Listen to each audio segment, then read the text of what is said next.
முதற்கண் நமக்கு பெரிய ஒத்துழைப்பு கொடுத்து கொண்டிருக்கக்கூடிய இயற்கை அன்னைக்கு நாம் அனைவரும் நன்றி சொல்வோம், வணக்கமத்தையும் சொல்வோம்.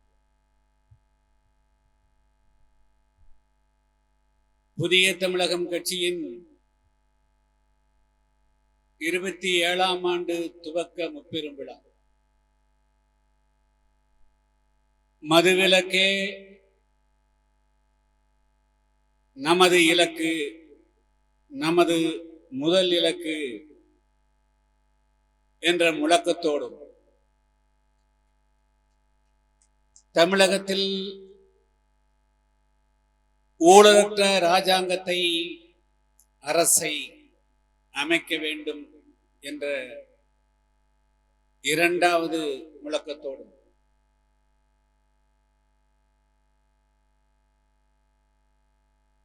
சாதி பிணக்குகள் அற்ற, ஏழை பணக்காரனற்ற, உயர்வு தாழ்வற்ற சமத்துவ சம உரிமை தமிழ்நாட்டிலே அமைக்க வேண்டும் என்ற 3 முழக்கங்களோடு இன்று வரலாற்று சிறப்புமிக்க ராமநாதபுரம் மாவட்டத்தில், ராமநாதபுரம் மண்ணில் நடைபெறுகின்ற இந்த மாநாட்டில் திரளாக கலந்து கொண்டிருக்கூடிய என்னுடைய அன்புள்ளம் கொண்ட புதிய தமிழகம் கட்சியினுடைய தாய்மார்களுக்கும்,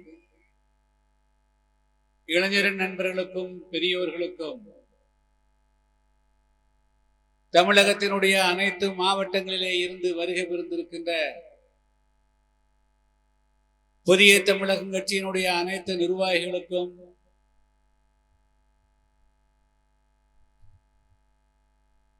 இந்த நிகழ்ச்சியிலே பெருந்திரளாக கலந்து கொண்டிருக்கூடிய ராமநாதபுரம் மாவட்டத்தினுடைய மக்களுக்கும், ஊடகவியல் நண்பர்களுக்கும் என்னுடைய முதற்கண் நெஞ்சங்கனிந்த நன்றியும் வாழ்த்துக்களையும் வணக்கத்தையும் தெரிவித்துக் கொள்கிறேன்.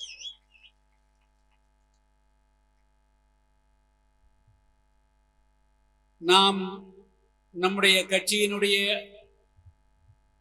ஆண்டு விழாவை புதிய தமிழகம் கட்சி சட்ட ரீதியாக தேர்தல் ஆணையத்தில் பதிவு செய்யப்பட்ட அந்த நாளை தொடர்ந்து ஒவ்வொரு ஆண்டும் டிசம்பர் மாதம் 15ஆம் தேதி தமிழ்நாட்டினுடைய ஏதாவது ஒரு பகுதியில இந்த நிகழ்ச்சியை சிறப்பு நிகழ்ச்சிகளாக நடத்தி வருகிறோம். கடந்த ஆண்டு புதிய தமிழகம் கட்சியினுடைய 25வது ஆண்டு வெள்ளி விழா ஆண்டு நிறைவு விழாவை விருதுநகர் மாவட்டம் ஸ்ரீவில்லிபுத்தூரிலே மிக சிறப்பாக நடத்தி காட்டினோம். தமிழகத்தினுடைய பெரும்பாலான அரசியல் கட்சியினுடைய தலைவர்கள் அந்த நிகழ்ச்சியிலே பங்கு பெற்றார்கள். அது போன்ற ஒரு நிகழ்ச்சியையும் இந்த ஆண்டு நடத்தத்தான் நாங்கள் எண்ணி இருந்தோம். ஆனால் அரசியல் சூழ்நிலைகள் அதற்கு தகுந்தால் போல் அமையாத காரணத்தினாலே இந்த நிகழ்ச்சியை புதிய தமிழகம் கட்சி மட்டுமே நடத்துகிறது.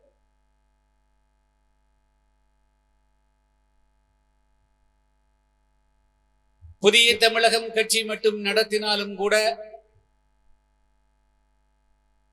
இந்த நிகழ்ச்சிக்கு பல்வேறு அரசியல் கட்சியினுடைய தலைவர்கள் தங்களுடைய வாழ்த்துக்களை தெரிவித்திருக்கிறார்கள். நம்முடைய ஒவ்வொரு ஆண்டு விழாவையும்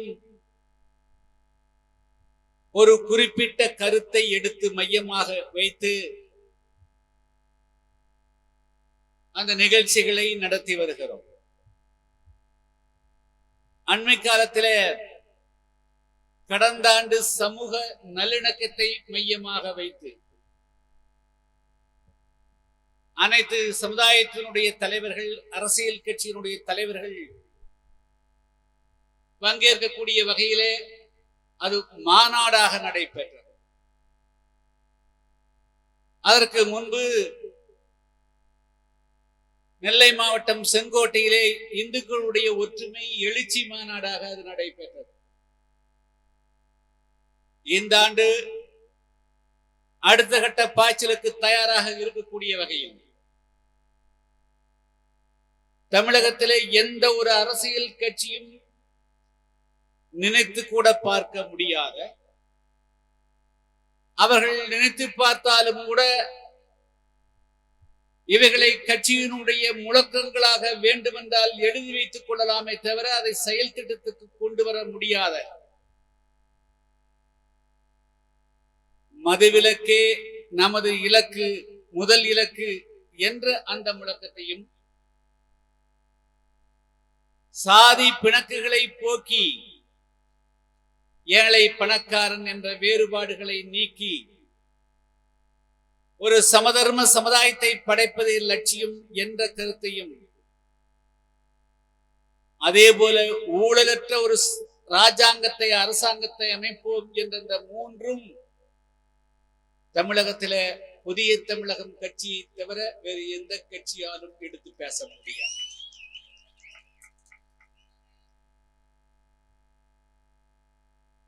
பெரும்பாலான அரசியல் கட்சிகள் இந்த மூன்றிலேயும் மூழ்கி கிடக்கின்றன. மது இல்லாமல் அந்த அரசியல் கட்சிகளையே நடத்த முடியாத நிலைமை. அதனால்தான் நாம் என்ன அவர்களை அழைத்தாலும் நம்மோடு மது ஒழிப்புக்கு அவர்கள் கைகோர்க்க தயாராக இல்லை. அதே போல்தான் சாதி ஒழிப்பிற்கும் அவர்கள் தயாராக இல்லை. அதே போல்தான் ஊழல் ஒழிப்புக்கும் அவர்கள் தயாராக இல்லை. எனவே அப்படிப்பட்ட வரலாற்று சிறப்புமிக்க இந்த மாநாட்டை, இது மாநாடு என்று சொல்ல வேண்டியதில்லை. மாநாடு என்று சொன்னால் அதற்கு வேறு பதார்த்தங்கள் எல்லாம் உண்டு. இது இந்த முப்பெரும் விழாவை எங்கே நடத்துவது என்று நம்முடைய மாவட்ட செயலாளர்களிடத்திலே ஆலோசனை நடத்திய போது, குறிப்பாக தென் தமிழகத்திலே தொடர்ச்சியாக கடந்த ஓராண்டிலே எண்ணற்ற நிகழ்ச்சிகளை நடத்திவிட்ட காரணத்தினாலே அவர்களெல்லாம் பெரிய பொருளாதார சிக்கலுக்கு ஆளாயிருந்தார்கள். எனவே என்னுடைய எண்ணத்தில் தோன்றியது, நம்முடைய புதிய தமிழகம் கட்சி இதனுடைய துவக்க விழா மாநாட்டை 1998 செப்டம்பர் 11-12 இதே ராமநாதபுரம் மண்ணில் தான் நடத்தினோம்.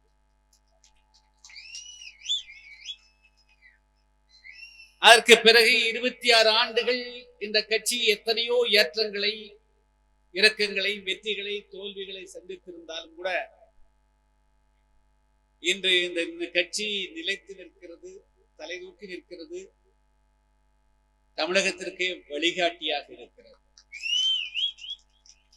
எனவேதான் மீண்டும் ராமநாதபுரம் மண்ணிலேயே நம்முடைய 27ஆம் ஆண்டு விழாவை இங்கே நடத்துங்கள் என்று நம்முடைய மாவட்ட செயலாளர்களுக்கு கட்டளையிட்டோம். அவர்கள் ஆரம்பத்திலே சிறிது தயங்கினார்.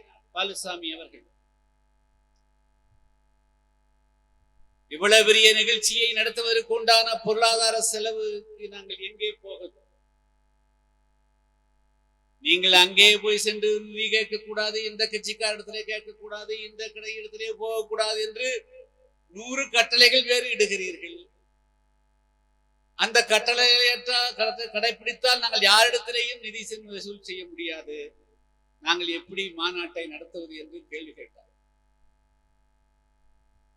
நான் சொன்னேன், எண்ணம் தான் வாழ்க்கை. மாநாட்டை நடத்துவது அல்லது துப்புரவிழா நடத்துவது என்று முடிவு செய்துவிட்டால் அந்த மாநாடு நடந்தே தீரும் என்று சொன்னேன். இந்த மாநாடு நடைபெற்றது. நேற்றைய முன்தினம் கூட வானிலை கொடுத்த அறிக்கையின்படி நாளை 16ஆம் தேதியிலிருந்து குறிப்பாக ராமநாதபுரத்திலே கடுமையாக மழை பெய்யும். ஆனால் 15ஆம் தேதி மாலையிலிருந்தே அதற்குண்டான மேக கூட்டங்கள் வந்துவிடும், தூறல் வந்துவிடும் என்றெல்லாம் செய்திகள் வருகின்றன. அதுவும் திறந்த வெளியிலே ஒரு நிகழ்ச்சியை நடத்தப் போகிறோம். மழை வந்தால் என்ன செய்வது என்று ஒரு தயக்கம் இருக்கத்தான் செய்தது. ஆனால் மழை வந்தாலும் நிச்சயமாக புதிய தமிழகம் கட்சியினர் குடையை பிடித்துக் கொண்டாவது இந்த கூட்டத்திலே கலந்து கொள்வார்கள் என்று எனக்கு நம்பிக்கை இருந்தது, இருக்கிறது, இருக்கும். அந்த அடிப்படையில் தான் இது திறந்த வெளி நிகழ்ச்சியாக ஏற்பாடு செய்தோம். இன்று மிக சிறப்பாக, இன்னும் சொல்ல போனால் பந்தல் அமைத்து இருந்தால் கூட இவ்வளவு சிறப்பாக இருக்குமா என்று சொல்ல முடியாது. அந்த அளவுக்கு இந்த நிகழ்ச்சி சிறப்பாக நடைபெற்றது. கடந்த ஒரு வாரத்துக்கு முன்பு வரையிலும் எந்த வேலையும் நடைபெறுகிறது என்று சொன்னார். வழக்கமாக ஒரு மாநாடு அல்லது இது போன்ற விழா அறிவித்து விட்டால் நிச்சயமாக ஒரு நாளைக்கு 5 முறையாவது மாவட்ட செயலாளரிடத்திலே நான் பேசுவேன். ஆனால் இந்த முறை யாரிடத்திலேயும் பேசவே இல்லை. பேசினால் அவர்கள் என்ன வேண்டுகோள் வைப்பார்கள் என்பது எனக்கு தெரியும். ஆனால் அவர்கள் எப்படியோ முட்டி மோதி அவர்கள் இந்த நிகழ்ச்சியை நடத்தட்டும் என்று விட்டுவிட்டேன்.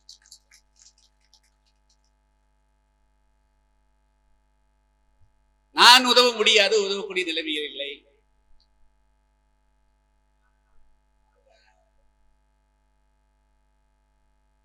எனவே எல்லா சிரமங்களையும் தலைமையேற்கொண்டு கதிரேசன் அவர்களும் சபரிமுத்து அவர்களும் அதே போல அன்பு இன்னும் பெயர் சொல்ல முடியாத சில நண்பர்களும் பாலுச்சாமி அவர்களும் அவர்களுக்கு பக்கபலமாக நண்பர்களும் கடந்த 2-3 தினமாக VK ஐயவர்களும் இங்கே முகாமிட்டு கிறிஸ்டோபர் அவர்களும் அனைவரும் முகாமிட்டு இந்த நிகழ்ச்சியை வெற்றிகரமாக ஆக்கி கொடுத்திருக்கிறேன். அதுவும் இந்த மாநாட்டை வடக்கு நோக்கி அமைத்திருக்கிறேன். 2024 நாடாளுமன்ற தேர்தல், நாடாளுமன்றம் வடக்கே தான் இருக்கிறது. அப்ப இதுல ஏதோ ஒரு குறியீடு இருக்கிறது என்று பொருள்.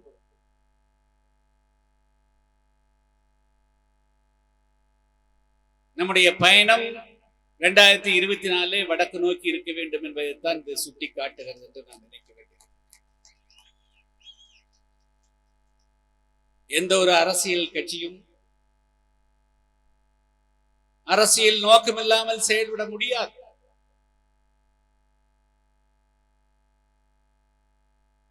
தம்பி சபரிமுத்து அவர்கள் பேசியதை போலவும், இரும்பரை அவர்கள் பேசியதை போலவும், கிருபிராஜ் அவர்கள் சுட்டி காட்டியதை போல, சரஸ்வதி அவர்கள் சுட்டி காட்டியது போல, ஐயர் அவர்கள் சுட்டி காட்டியது போல, நம்முடைய இயக்கம் ஒன்றும் பஞ்சுமத்தியிலே உருவாகி வந்த இயக்கம் அல்ல. நெருப்பிலே உருவாகி இது மலர்ந்த இயக்கம். இங்க இருக்கக்கூடிய நம்முடைய நண்பர்கள், குறிப்பாக ஊடகவியல் நண்பர்கள், நாங்கள் 1998ஆம் ஆண்டு இதே ராமநாதபுரத்தினுடைய மேற்கு பகுதியில ஒரு இடத்துல இதே போல பெரிய இடத்துல ஒரு பந்தல் அமைத்து மாநாடு போட்டோம். 2 நாள் மாநாடு. அந்த மாநாட்டை 1 மணி நேரம் கூட இப்படி அமைதியாக கவனிப்பதற்கு வாய்ப்பில்லாமல் போயிடும். அந்த மாநாட்டில் எத்தனை பேர் அன்று கலந்து கொண்டவர்கள் என்று இந்த மாநாட்டுக்கு வந்திருக்கிறீர்கள் என்று தெரியவில்லை. அந்த அளவிற்கு பதட்டமும் பிரச்சனைகளும் துன்பங்களும் மாநாட்டுக்கு வந்தவர்களுக்கும் இருந்தது, மாநாட்டுக்குள்ளேயும் இருந்தது. ஆனால் இந்த 26 வருடத்தில் அன்று இருந்த எல்லா விதமான கலவர சூழ்நிலைகளையும் அடக்கியும் ஒடுக்கியும் பேசியும் அவற்றுக்கெல்லாம் தீர்வு கண்டு இன்று பல்லாயிரக்கணக்கான பேர் ஒரு 3 மணி நேரம் 4 மணி நேரம் அமைதியாக உட்கார்ந்திருக்க முடிகிறது என்று சொன்னால் இந்த அமைதியான சூழ்நிலை தமிழகத்திலே யாரால் உருவாக்கப்பட்டது என்று சொன்னால் அது புதிய தமிழகம் கட்சியால் தான் என்பதை நான் சொல்லிக் கொள்ள விரும்புகிறேன். இதை புரியாதவர்கள் அல்லது தெரியாதவர்கள் அல்லது புரிந்து கொள்ள முயற்சிக்காதவர்கள் வேறு எதையென்றெல்லாம் பேசலாம். 2023 இருப்பது போல 1998 தமிழகம் இல்லை. எங்கே பார்த்தாலும் சாதி சண்டைகளும் கலவரங்களும் முட்டல்களும் மோதல்களும் தான் இருந்தன. அவைகளை எல்லாம் யார் சீரமைத்தார்கள்? எந்த தேசிய கட்சியாலும் இந்த சுமூகமான சூழ்நிலையை, இணக்கமான சூழலை உருவாக்கவில்லை. எந்த திராவிட கட்சியாலும் இந்த சூழல் உருவாக்கப்படவில்லை.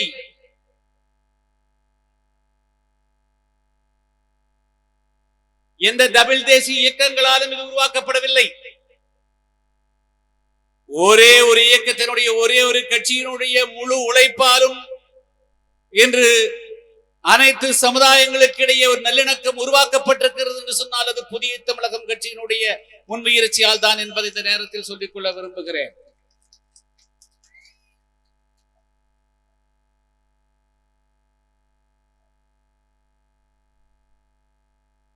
நம்முடைய புதிய தமிழகம் கட்சியினுடைய வரலாற்றை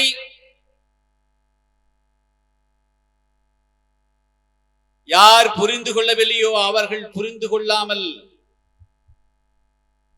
அவர்கள் வேறு எங்கெங்கோ இயக்கங்களுக்கெல்லாம் செல்லுகிறார்கள் என்று எனக்கு முன்பு உரையாற்றிய தம்பிமார்கள் பேசினார்கள். நாம் என்ன செய்வது? அவர்களை மயக்குவதற்கு மதுக்கடைகளை ஊர்தோறும் உருவாக்கி வைத்திருக்கிறார்கள். போதா குறைக்கு இப்பொழுது எல்லா கிராமங்களிலேயும் கஞ்சா, எல்லா விதமான போதை பொருளும் நடமாடுகின்றன. இந்த சமுதாயம் எழுந்தே வரக்கூடாது. இந்த சமுதாயம் தலை நிமிரக்கூடாது.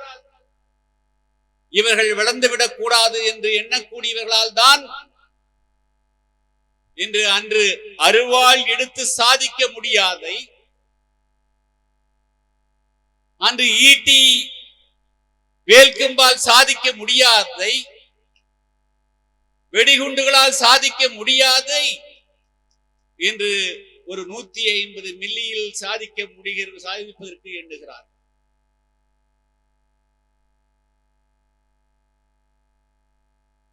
இப்படி ஒரு சமுதாயம் சீரழிக்கப்படும் என்று நாங்கள் கனவிலும் கூட எண்ணி பார்க்கவே. நானும் விவரம் தெரிந்த காலம் பள்ளி பருவ காலத்திலே இருந்து சமூகத்தை உற்று நோக்கி வருகிறேன். ஒரு காலத்தில் ஒரு கிராமத்தில் 2 பேர் 3 பேர் கள்ளத்தனமாக மது அருந்தி வந்தாலே அவர்களை இந்த சமூகத்தில் குற்றவாளிகளாக பார்த்த ஒரு காலகட்டம் உண்டு. எங்காவது ஒரு கிராமத்தினுடைய ஒதுக்குப்புறத்தில் யாராவது சாராயம் காய்ச்சினால் அல்லது ஏதாவது தென்னந்தோப்பில் தென்னங்கள் அல்லது பனங்கள் கிடைத்தால் அதை குடித்து விட்டு ஆடிக்கொண்டு வந்தாலே அந்த வழியிலே போகக்கூடிய பெண்கள் எல்லாம் பாருங்கள் இவன் என்று அவ்வளவு மரியாதை குறைவாக பேசுவார். ஆனால் இன்று தமிழ் சமுதாயம் அப்படியா இருக்கிறது? மாணவர்களை குடிக்க வைக்கிறார்கள். பள்ளி மாணவர்கள் மாணவிகள்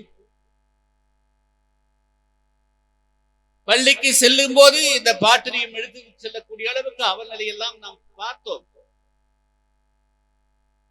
கல்லூரி மாணவர்கள் 90% பேர் இதற்கு அடிமையாகிவிட்டார்கள்.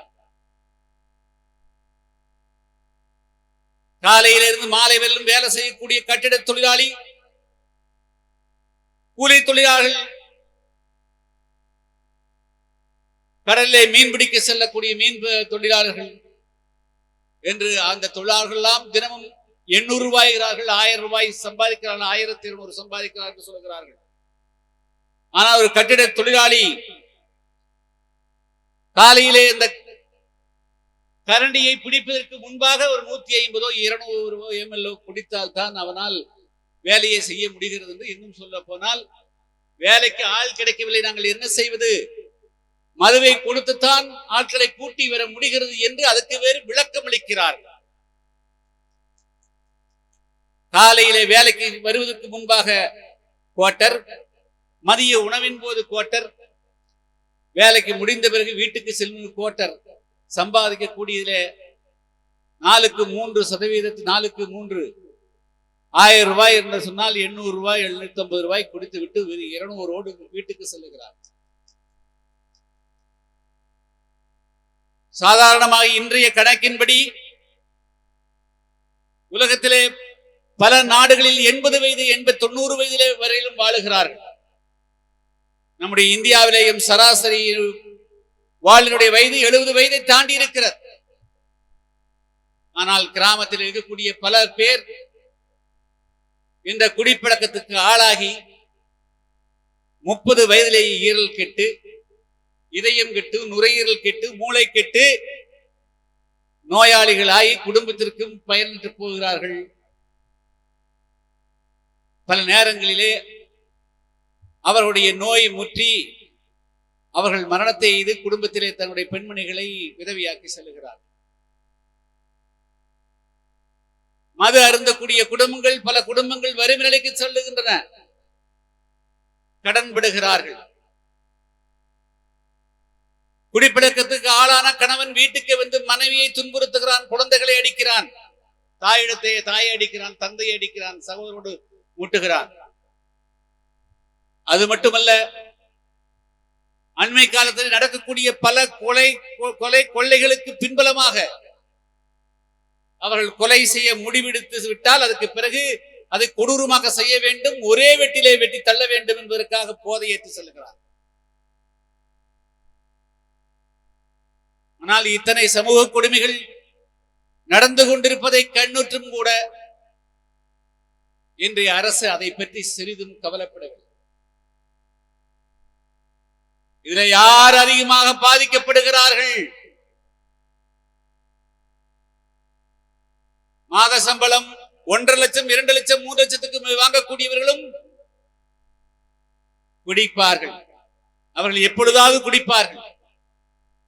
அவர்கள் குடிக்கக்கூடிய அளவு வேறு 30 ml இருக்கும்.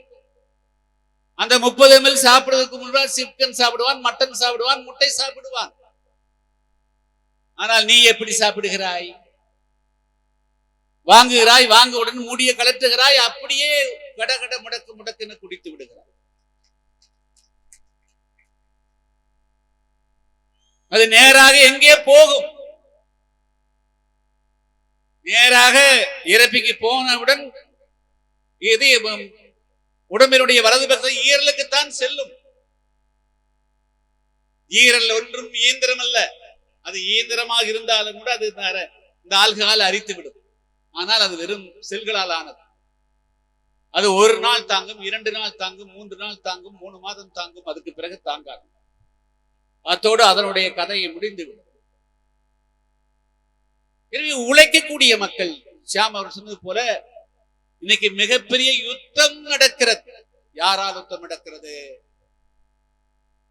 தமிழ்நாட்டினுடைய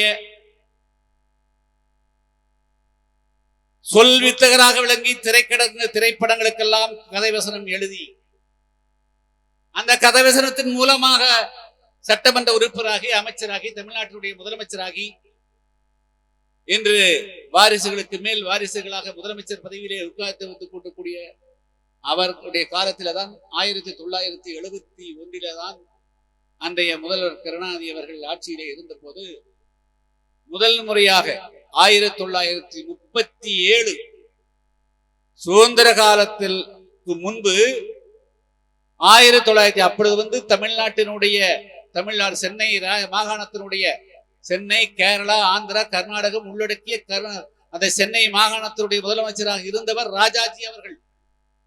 அவருடைய காலத்திலே ஆங்கிலேயர் கொண்டு வந்த மதுவை கூட தடை செய்து 1937 இருந்து 71 வரையிலும் தமிழ்நாட்டில் ஏறக்குறைய ஒரு தலைமுறை 33 வருஷம் ஒரு தலைமுறை என்பது 37 இருந்து 71 சொன்னால் 34 வருடங்கள் தமிழ்நாட்டிலே மதுவினுடைய வாசமே இல்லாமல் இருந்தது.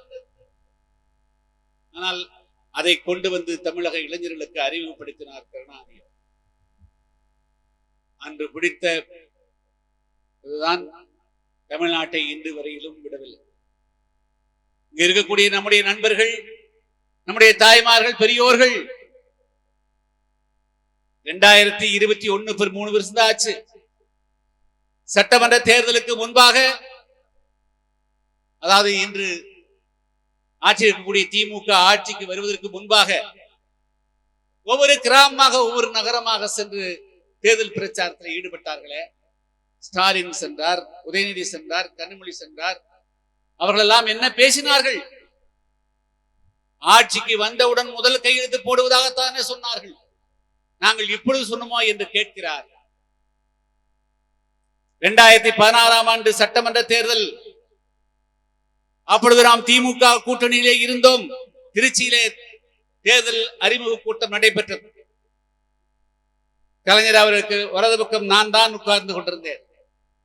அந்த கூட்டத்திலே கருணாநிதி அவர்கள் பேசினாரா இல்லையா என்பதை வீடியோ எடுத்து போட்டு பாருங்கள். 2016க்கும் இப்பொழுது எத்தனை வருடம் ஆகிவிட்டது? வெறும் 7 வருடங்கள் தான் ஆகியிருக்கிறது. 7 வருடத்தில் கொள்கை மாறிவிடுமா? ஏன் கொரோனா இருந்த காலத்திலே அன்று எடப்பாடி பழனிசாமி அவர்கள் முதலமைச்சராக இருந்தார். அந்த நேரத்தில் கூட அவர் டாஸ்மாக் கடைகளை அவர் திறந்ததற்கு எதிர்ப்பு தெரிவித்து எல்லோரும் கருப்பு சட்டை அணிந்து ஆர்ப்பாட்டம் செய்தீர்களே. ஆட்சிக்கு வந்த பிறகு உடனடியாக நீங்கள் தமிழ்நாட்டு இளைஞர்களை, தமிழ்நாட்டு மக்களை வாட்டி வதைக்கக்கூடிய அந்த டாஸ்மார்க்கை மூடியிருக்க வேண்டாம். அவர்கள் மூட மாட்டார்கள் என்று சொன்னால், அங்க இருக்கக்கூடிய 19 மது உற்பத்தி ஆலைகள், மதுபான உற்பத்தி ஆலைகள் அனைத்தும் திமுக காரர்களுக்கு சொந்தமான அந்த ஆலைகளிலே உற்பத்தி ஆகக்கூடிய மது முன்வாசல் வழியாக வரி செலுத்திவிட்டு பாதி செல்லும் பின்வாசல் வழியாக வரியே இல்லாமல் அவருடைய கட்சிக்காரர் நடத்தக்கூடிய பார்களுக்கு சென்று கொண்டிருந்தது. அதைத்தான் கடந்த மே மாதம் 10ஆம் தேதி என்று புதிய தமிழகம் கட்சியின் சார்பாக ஒரு மிக பிரம்மாண்டமான ஒரு ஊர்வலத்தை நடத்தி ஆடிடத்திலே தமிழ்நாட்டிலே டாஸ்மாகிலே 1 லட்சம் கோடி ரூபாய் ஊழல் நடக்கிறது. ஒரு பக்கம் தமிழ்நாட்டு இளைஞர்கள், பெரியோர்களுடைய உடல்நலம் பாதிக்கப்படுகிறது. அவருடைய வாழ்நாள் 70 வயதிலே இருந்து வெறும் 50 வயதுக்குள்ளாக 20 வருடங்கள் குறைக்கப்படுகிறது. பல பேர் 30 வயது 35 வருடக்குள்ளாகவே அவர்கள் காலத்தை முடித்துக் கொண்டு சென்று விடுகிறார்கள். எனவே தமிழ்நாட்டில் ஒட்டுமொத்த ஊழலும் முடிவுக்கு கொண்டு வரப்பட வேண்டும். அதே சமயத்தில் தமிழ்நாட்டு மக்களுடைய உடல்நலம் பாதுகாக்கப்பட வேண்டும் என்று சொன்னால் டாஸ்மாக் கடைகள் மூடப்பட வேண்டும். அதற்குண்டான நடவடிக்கை எடுங்கள் என்று நாங்கள் ஒருவனாக சென்று மனு அளித்தோம். ஆனால் அதை செவிடன் காதில் ஊதிய சங்கு என்று சொல்வார்கள். அதுபோல இந்த அரசு அதை கேட்பதாக அவர்கள் கேட்பதாக இல்லை, நாமும் விடுவதாக இல்லை, விடுவாக மாட்டோம். எந்த காலத்திலும் மத்திய அரசால் கொண்டு வரப்போற ஒரு சட்டத்தை ஒரு மாநில அரசு ரத்து செய்ய முடியாது. நீட் தேர்வு இந்தியாவுடைய நாடாளுமன்றத்திலும் மேலவையிலும் ராஜ்யசபா மக்களவையிலும் ராஜ்யசபா 2 அவைகளிலும் நிறைவேற்றப்பட்ட சட்டம் நீட் தேர்வு. அதை நீக்குவதாக வாக்குறுதி கொடுத்து வந்தார்கள். அதை நீக்க முடியாது என்றும் தெரிந்து வாக்குறுதி கொடுத்தார்கள். ஆனால் இப்பொழுது எல்லாம் தோற்ற பிறகு மீண்டும் 2024 நாடாளுமன்ற தேர்தலுக்கு முன்பாக இந்த மக்களை ஏமாற்றக்கூடிய வகையில நீட் விலக்கு நமது இலக்கு என்று கையெழுத்து வாங்குகிறார்.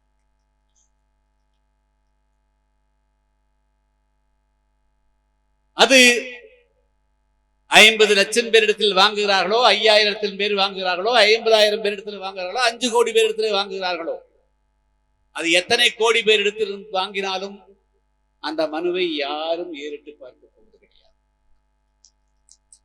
என்று சொன்னால் அதற்கு சட்டத்திலே வழியே இல்லை. ஒரு சட்டத்திலே வழியே இல்லாமல் இருந்தும் கூட நீங்கள் நீட் விலக்கே முதல் இலக்கு என்று நீங்கள் ஒரு கையெழுத்து இயக்கத்தை, அது ஒரு போராட்டத்தை முன்னெடுக்கிறீர்களே. ஸ்டாலின் அவர்களே, உதயநிதி அவர்களே, கனிமொழி அவர்களே, உடத்திலே கேட்கிறேன், நீங்கள் வாக்குறுதி கொடுத்து ஆட்சிக்கு வந்தீர்கள். இந்த மதுவிலக்கை அமல்படுத்துவதற்குண்டான அதிகாரம் உங்களிடத்திலே இருக்கிறது. நினைத்தால் இன்றே இரவே கையெழுத்து போட்டு நாளை காலையிலே 19 மதுபான ஆலைகளையும் மூட முடியும், 5360 கடைகளையும் மூட முடியும். அதை செய்ய ஏன் மறுக்கிறீர்கள்? இதனால் எவ்வளவு பெரிய பாதிப்பு. எனவேதான் புதிய தமிழகம் கட்சியினுடைய 27ஆம் ஆண்டு துவக்க விழாவையே மதுவிலக்கே நமது இலக்கு என்று ஒரு முழக்கத்தோடு இந்த நிகழ்ச்சி. இதை நான் ஒன்றும் விடமாட்டேன், எப்படியும் ஸ்டாலினும் தளபதியும் உதயநிதியும் நீங்களும் கனிமொழியும் நீங்கள் ஓட்டு கேட்டுத்தான் வர வேண்டும். உங்களுக்கு எதிராக நான் இங்கே வந்து குழுமி இருக்கக்கூடிய புதிய தமிழகம் கட்சியினுடைய மாவட்ட நிர்வாகிகள், ஒன்றிய நிர்வாகிகள், பேரூராட்சி நிர்வாகிகள், கிளை பொறுப்பாளர்கள் மற்றும் வந்திருக்கக்கூடிய உறுப்பினர்களையும் கேட்டுக் கொள்கிறேன். இன்னும் ஒரு மாதத்திலோ 1.5 மாதத்திலோ ஒரு நாடாளுமன்ற தேர்தலுக்கு உண்டான பிரச்சாரம் பரப்புரை தொடங்கிவிடும். அவர்கள் வருகின்ற பொழுதெல்லாம் அவர்களுக்கு முன்பாக இந்த பதாகையை தூக்கி காட்டுங்கள்.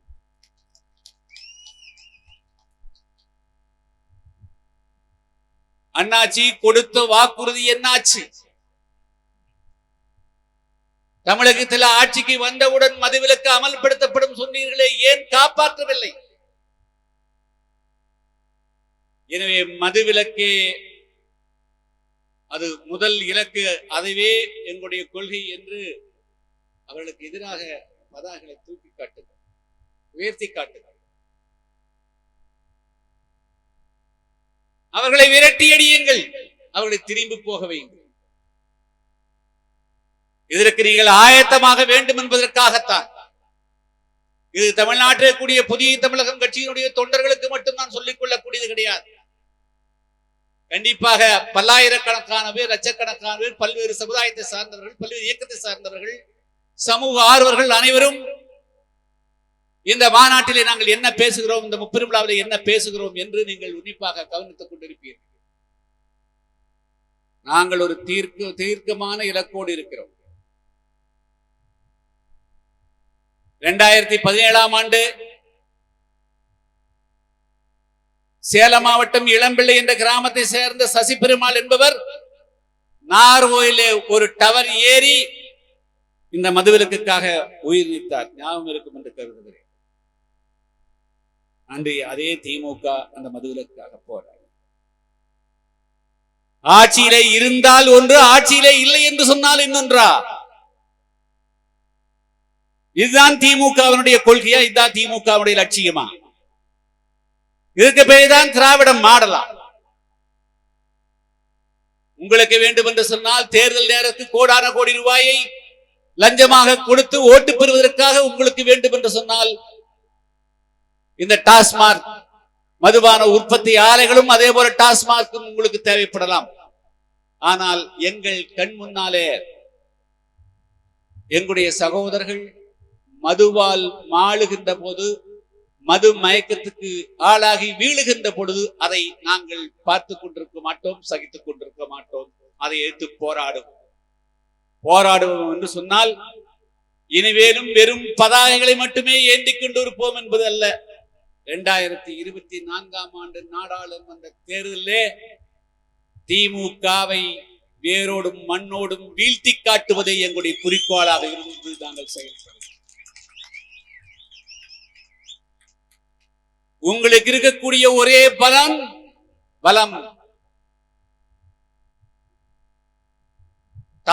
மதுபான ஆலை முதலாளிகளிடத்திலிருந்து பெறக்கூடிய பல்லாயிரம் கோடி ரூபாய், டாஸ்மார்க்கை சட்டவிரோதமாக விற்று பெறக்கூடிய பல்லாயிரம் கோடி ரூபாய், அதை வைத்துக் கொண்டு எப்படியும் இந்த மக்களை விலைக்கு வாங்கிவிடலாம் என்று நீங்கள் கருதலாம். ஆனால் உங்களுடைய காகித ஆயுதம் இந்த 2024 நாடாளுமன்ற தேர்தலில் தோற்கடிக்கப்படும் என்பதை நான் சுட்டிக்காட்ட விரும்புகிறேன். உங்களுடைய பண பலம் நிச்சயமாக வெற்றி பெற. நீங்கள் ஏற்கனவே மக்கள் மனதிலே இருந்து வெகு தூரம் விலகி சென்று விட்டீர்கள்.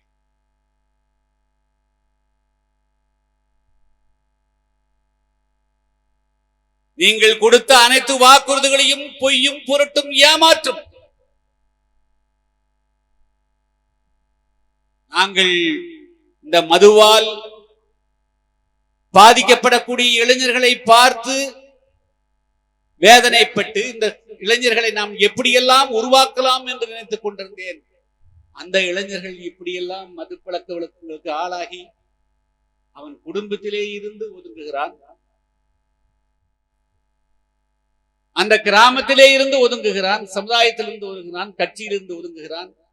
யாராவது மாலை நேரத்திலே வருவார்களா, கொஞ்சம் மது வாங்கி கொடுக்க மாட்டார்களா என்று ஏங்கி மீண்டும் அடிமைத்தனத்துக்கு போகின்ற ஒரு சூழ்நிலை உருவாகின்ற பொழுது அதை சகித்துக் கொண்டு எப்படி புதிய தமிழகமோ கிருஷ்ணசாமியோ இருக்க முடியும்? புதிய தமிழகம் கட்சி 2 முக்கியமான லட்சியங்களுக்காக இந்த மண்ணிலே உதித்த கட்சி.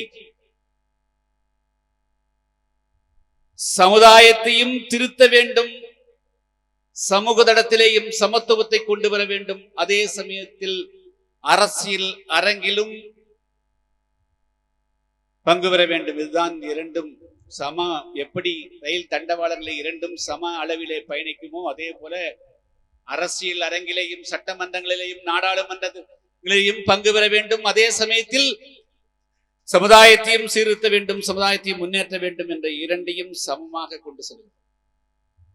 ஐயா, 2லே எது உங்களை முக்கியமாக கருதுவீர்கள் என்று சொன்னால், நான் அரசியலை காட்டிலும் சமுதாயத்தை சீர்திருத்துவதே முன்பாக. அதற்காக பல தேர்தல்களில் நாங்கள் வெற்றி வாய்ப்பை இழந்திருக்கிறோம். இங்கு இதே ராமநாதபுரத்தில் பரமக்குடி இருக்கக்கூடிய நம்முடைய தேவேந்திர சமுதாயத்தை சேர்ந்த இளைஞர்களுக்கு நான் ஒன்று சொல்லிக்கொள்ள விரும்புகிறேன். டாக்டர் கிருஷ்ணசாமி சட்டமன்ற உறுப்பினராகவோ நாடாளுமன்ற உறுப்பினராகவோ அமைச்சராக இல்லை என்பது யதார்த்தமாக இருக்கலாம். ஆனால் நீங்கள் அடிபடுகின்ற பொழுது, உதைபடுகின்ற பொழுது ஒரே ஒரு கரம் உங்களுக்காக உயரும் என்று சொன்னால் அது புதிய தமிழகம் கட்சியினுடைய கரம், அது கிருஷ்ணசாமி கரம். தம்பி பிரகாஷ் அவர்கள் அதைத்தான் சுட்டிக்காட்டினார். ஏறக்குறைய 10 ஆண்டு காலம் 1996 இருந்து 2001 வரையும் சட்டமன்ற உறுப்பினராக இருந்து அதுக்கு அந்த தேர்தலில் நீங்கள் எல்லாம் இப்பொழுது ஊரெல்லாம் படம் போட்டு வைத்திருக்கிறீர்கள். திட்டமிட்டு அன்றைய காலத்தில் ஒரு அரசியல் தலைவரால் உருவாக்கப்பட்டு ஓட்டப்பிடாரத்திலே கொண்டு வந்து நிறுத்தப்பட்ட காரணத்தினாலே நான் 690 வாக்குகள் வித்தியாசத்தில் அந்த வெற்றி வாய்ப்பு இழந்தேன். அந்த துரோகத்தால் தான் அன்று வெற்றி வாய்ப்பு இழந்தேன். இல்லை என்று சொன்னால் அந்த முறை 2001 வெற்றி பெற்றிருந்தால் இன்று நீங்கள் எல்லாம் தலைக்கு எண்ணெய் இல்லாமல், காலுக்கு செருப்பு இல்லாமல், ஆண்டுக்கு 2 வேட்டி சேலைகள் எடுத்து கட்டுவதற்கு வழி இல்லாமல் நம்முடைய பெண்கள் எல்லாம் இன்னும் பொங்கலுக்கு ஒரு வேட்டி கிடைக்காதா, தீபாவளிக்கு ஒரு வேட்டி கிடைக்காதா, இலவச அரிசி கிடைக்காதா, பொங்கலுக்கு 500 கிடைக்காதா, ஒரு துண்டு கரும்பு கிடைக்காதா என்று ஏங்கிக் கொண்டு வந்திருக்க வேண்டிய அவசியம் இருந்திருக்காது. உங்களுடைய தலையெழுத்தை மாற்றியிருப்பேன், தமிழகத்தினுடைய தலையெழுப்பே மாறி போயிருப்பேன். ஆனால் அன்றும் துரோகத்தால் தான் வீழ்த்தப்பட்டேன். கவலையில் அதற்காக நான் ஒன்றும் போய் முடங்கி வீட்டிலே கிடந்து விடவில்லை. அதற்கு பிறகும் அடுத்த நாளே எழுந்துதான் எல்லா பிரச்சனைகளும் தலையிட்டேன். 2001 பிறகு 2011 வரையிலும் எந்த விதமான சட்டமன்ற உறுப்பினரும் ஆக இல்லாமல் கூட இந்த சமுதாயத்துக்கு பணியாற்றி, அதுக்கு பிறகு 2011 அதிமுகவுடைய கூட்டணியிலே பங்கு பெற்று சட்டமன்ற உறுப்பினர், நானும் சட்டமன்ற உறுப்பினராக, இன்னொருவர் நிலக்கோட்டையிலே சட்டமன்ற உறுப்பினரானார். மே மாதம் 8ஆம் தேதிதான் தேர்தல் முடிவுகள் அறிவிக்கப்பட்ட 13ஆம் தேதி பதவியேற்றுக் கொண்டோம். மே மாதம், ஜூன், ஜூலை, ஆகஸ்ட் மாதம், செப்டம்பர் மாதம் 11ஆம் தேதி தியாகி இமானுவேல் சேகர்நாத் அவருடைய நினைவஞ்சலி செலுத்துவதற்காக வந்த பொழுது நாம் அதை 1992 இருந்து ஏறக்குறைய 25 ஆண்டு காலம் அதை எவ்வளவு அமைதியாக நடத்தும். எந்த தலைவர்கள் அப்பொழுதெல்லாம் வந்தார்கள்? 5 வண்டியிலே, 10 வண்டியிலே, 50 வண்டியிலே, 100 வண்டியிலே என்று தமிழகம் முழுவதும் மனத்தையெல்லாம் அனைவரையும் திரட்டி 57 தியாகம் செய்த தியாக இமானுவேல் சேகர்களுக்கு நாம் வரலாற்று கடமையாக செப்டம்பர் 11 அஞ்சலி செலுத்தி வந்தோம். எங்கிருந்தோ வந்த ஆள் ஒரு நபர் வம்பிழுத்து, அன்று சண்டை இழுத்து, காவல்துறையை சீண்டி, துப்பாக்கி சூட்டை நடத்த வைத்து 7 பேரை, நம்முடைய சகோதரர்களை அன்று இழக்க வேண்டியது. அடுத்த நாள் சட்டமன்ற கூட்டம். எனது இருக்கைக்கு அருகாமையிலே சேக்கு தமிழரசன், கதிரவன், சரத்குமார், கொங்கு பேரவை தனியரசு, வலது பக்கம் ஜவஹர்லால் என்று அனைவரும் உட்கார்ந்திருக்கிறார்கள். காலையிலே சட்டமன்றத்திலே 10 மணிக்கு கவன ஈர்ப்பு தீர்மானம், பரமக்குடி துப்பாக்கி சூடு குறித்து எல்லோரும் ஆவலோடு எதிர்பார்த்துக் கொண்டிருக்கிறார்கள். என்று சொன்னால் அந்த பரமக்குடியிலே கலவரத்தை தூண்டியது வேறொரு நபர். எங்கிருந்தோ உட்கார்ந்து கொண்டு அந்த கலவரத்தை தூண்டி 7 பேரை பழி வாங்கி விட்டார். அவர் வேறு இயக்கம், நாம் வேறு. ஆனால் சமுதாயம் ஒன்று. இறந்தவர்கள் நமது சமுதாயத்தை சார்ந்தவர்கள். இவரெல்லாம் எதிர்பார்த்துக் கொண்டிருந்தார்கள். இது புதிய தமிழகத்திற்கும் இந்த நிகழ்வுக்கும் எந்த விதமான சம்பந்தம் கிடையாது. புதிய தமிழகத்தினுடைய தலைவர் இதில் அமைதி காத்து விடுவார் என்று எதிர்பார்த்தார்கள். ஆனாலும் என்னுடைய மனச்சாட்சி ஒத்துக்கொள்ளவில்லை. 10 வருடங்கள் கழித்து அதிமுகவினுடைய கூட்டணியிலே பங்கு பெற்று சட்டமன்ற உறுப்பினராக இருக்கிறோம். 3 மாதங்களும் கூட ஆகவில்லை. சட்டமன்றத்தில் இந்த துப்பாக்கி சூடு குறித்து காவல்துறையை சாடி பேசினால், அது தாக்கி பேசினால், அல்லது அரசை பற்றி குறை கூறி பேசினால் நிச்சயமாக அதை அன்றைய முதல்வர் ஜெயலலிதா அவர்கள் விரும்ப மாட்டார்கள் என்பது எல்லோருக்கும் தெரியும். ஆனால்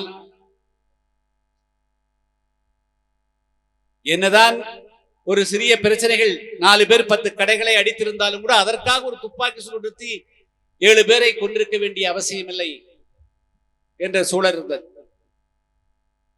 எனவே கூட்டணி முக்கியமா, அடுத்த 5 ஆண்டு காலத்துக்கு நாம் அந்த கட்சியோடு பயணித்து அனுகூலங்களை பெறுவது முக்கியமா, அல்லது சட்டமன்றத்திலே 7 பேர் படுகொலை செய்யப்பட்ட பிறகும் கூட நம்முடைய தலைவர் அமைதியாக அமர்ந்து சென்று விட்டாரே என்று குற்றச்சாட்டு வரலாற்றிலே நிற்குமே, எதை முன்னால எடுத்துக்கொள்வது என்று யோசித்தார்.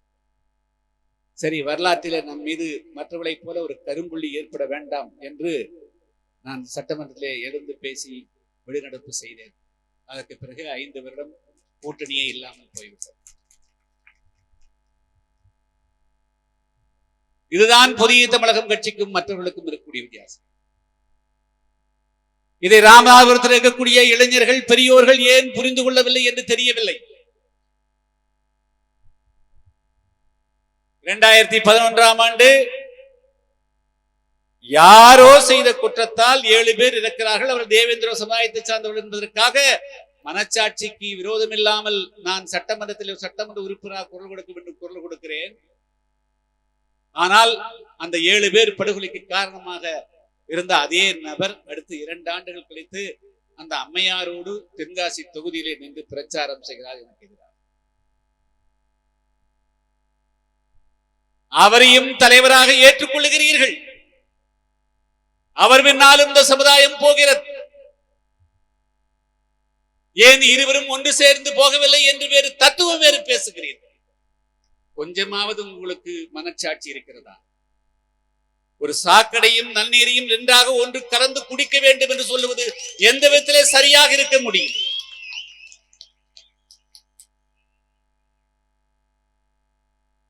இது எப்படி இந்த சமுதாயம் உருப்பட முடியும்?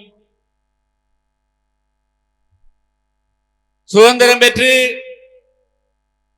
எத்தனை ஆண்டு காலம் ஆயிற்று? பேச்சுரிமை, எழுத்துரிமை, கருத்துரிமை, நடமாடும் உரிமை அனைத்தும் இருந்தது. தீண்டாமை, அன்டச்சபிலிட்டி, சபாலிசம், தீண்டாமை அறவே ஒழிக்கப்பட்டது என்று அண்ணல் அம்பேத்கர் அவர்களால் இந்திய அரசியல் சாசனம் எழுதி வைக்கப்பட்டிருந்தது. அரசியல் சாசனத்திலே எழுதி வைக்கப்பட்டிருந்தும் தமிழ்நாட்டிலே முற்போக்கு பேசுகின்ற, சாதி ஒழிப்பு பேசுகின்ற அல்லது பேசிய திமுக 1967 ஆட்சிக்கு வந்து அதுக்கு பிறகு 3 முறை 4 முறை ஆட்சியிலே இருந்த பிறகும் எப்படி தமிழ்நாட்டில் இருந்த 1,00,000 கிராமங்களில் 44,000 கிராமங்கள் இரட்டை டம்ளர் இருந்தது.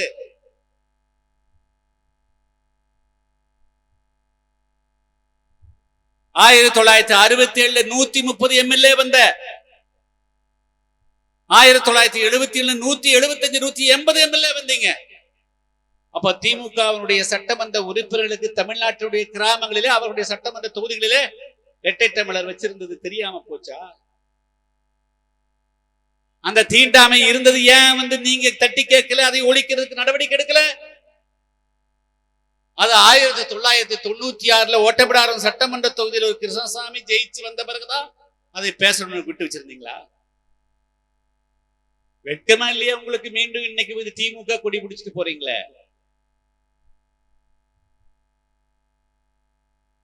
உங்களுடைய நீ திமுக துண்டு போடுறது மட்டுமல்ல, உன்னுடைய துணைவியார்களையும் உன்னுடைய சகோதரிகளையும் வெறும் 500 ரூபாய்க்கு 1000 ரூபாய்க்கு அவங்க வந்தா ஆரத்தி எடுக்கிறதுக்கு அவங்க சேலையை கட்டி அனுப்பிச்சுட்டு போறியே, கொஞ்சமாவது உனக்கெல்லாம் சுயமரியாதை இருக்கிறதா?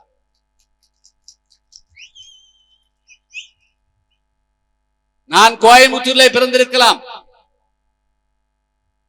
ஆனால் தமிழகத்தினுடைய எந்த பகுதியிலே எந்த மூலை முடக்கிலே உங்களுக்கு ஒரு பாதிப்பு வந்தாலும் எனது இதயம்தான் முதலே துடித்திருக்கிறார். நான் தான் உங்களுக்காக குரல் கொடுத்திருக்கிறேன். நான் தான் அளப்பரிய தியாகங்களை செய்திருக்கிறேன். எனவே அரசியல் லாபம் என்பதை காட்டிலும் சமுதாயத்துக்கான ஒரு கஷ்டங்கள், நஷ்டங்கள், பாதிப்புகள் வருகின்ற பொழுது நான் அரசியலை லாபத்தை காட்டிலும் சமுதாயத்துக்காகத்தான் முதல்ல முன்னாடி நின்றிருக்கிறேன்.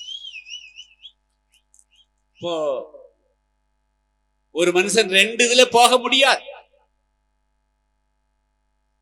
அப்போ நான் உனக்கு ஒரு ஆபத்து வந்தா, உனக்கு ஒரு பாதிப்பு வந்தால் உனக்காக ஓடோடி குரல் கொடுக்கின்ற பொழுது நீ நான் அந்த நேரத்திலே வர வேண்டும் என்று நினைக்கிறாய். அதே சமயத்தில் அடுத்த நாள் இன்னொரு அதே யாரை எதிர்க்கிறோமோ அவர்களோடு நான் இணைந்து கொண்டு சட்டமன்றத்திலே சட்டமன்ற உறுப்பினராக வேண்டும், நாடாளுமன்ற உறுப்பினராக வேண்டும் நினைக்கிறாயே, எந்த விதத்துல நியாயம்? நான் இப்பொழுது சொல்லிக்கொள்ள விரும்புகிறேன், 2 நிலைப்பாட்டுக்கு தேவேந்திர சமுதாயம், இளைஞர்கள், பெரியோர்கள் ஆளாகாது. நீங்கள் ஒரே ஒரு நிலைப்பாடு, புதிய தமிழகத்தின் நிலைப்பாடு, புதிய தமிழுக்கு பின்னால் மட்டும் அணிவகுத்து வாருங்கள். 2024 இன்னும் 3 மாதத்தில் நடக்கக்கூடிய நாடாளுமன்ற தேர்தலில் நிச்சயமாக கணிசமான வெற்றியை நாம் பெறுவோம். 2026 சட்டமன்ற தேர்தலில் நிச்சயமாக ஆட்சியிலே பங்கு பெறுவோம். 2031 தமிழ்நாட்டினுடைய முதலமைச்சர் ஒரு தேவேந்திர சமுதாயத்தை சார்ந்தவராக தான் இருப்பார். ஆனால் அது நடைபெற வேண்டும் என்று சொன்னால் ரொம்ப சுயமரியாதை ரொம்ப அவசியம்.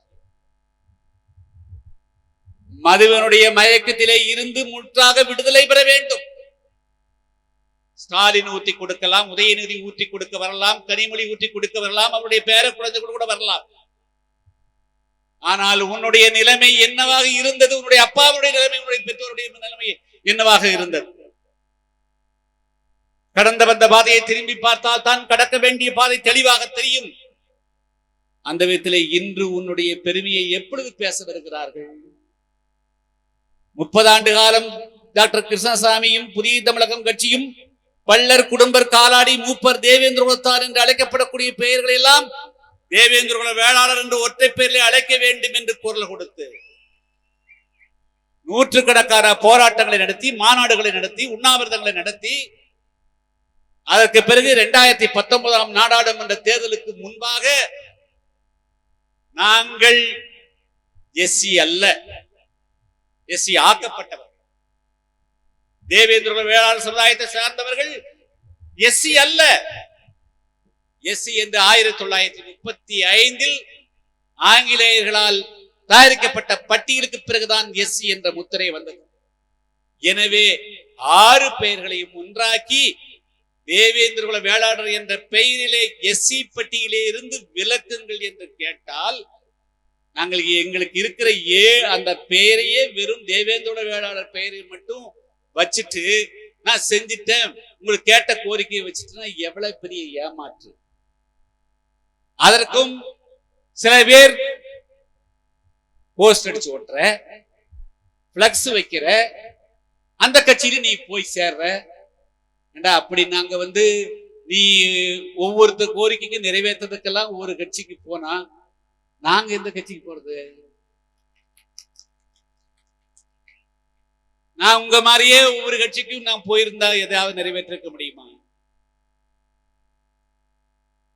நாங்க புதிய தமிழகமாக இருந்த காரணத்தினால்தான், கொள்கையோடு இருந்த காரணத்தினால்தான், குறிக்கோள் இருந்த காரணத்தினால்தான் ஒற்றை சட்டமன்ற உறுப்பினர் 2 பேரு கூட கிடையாது.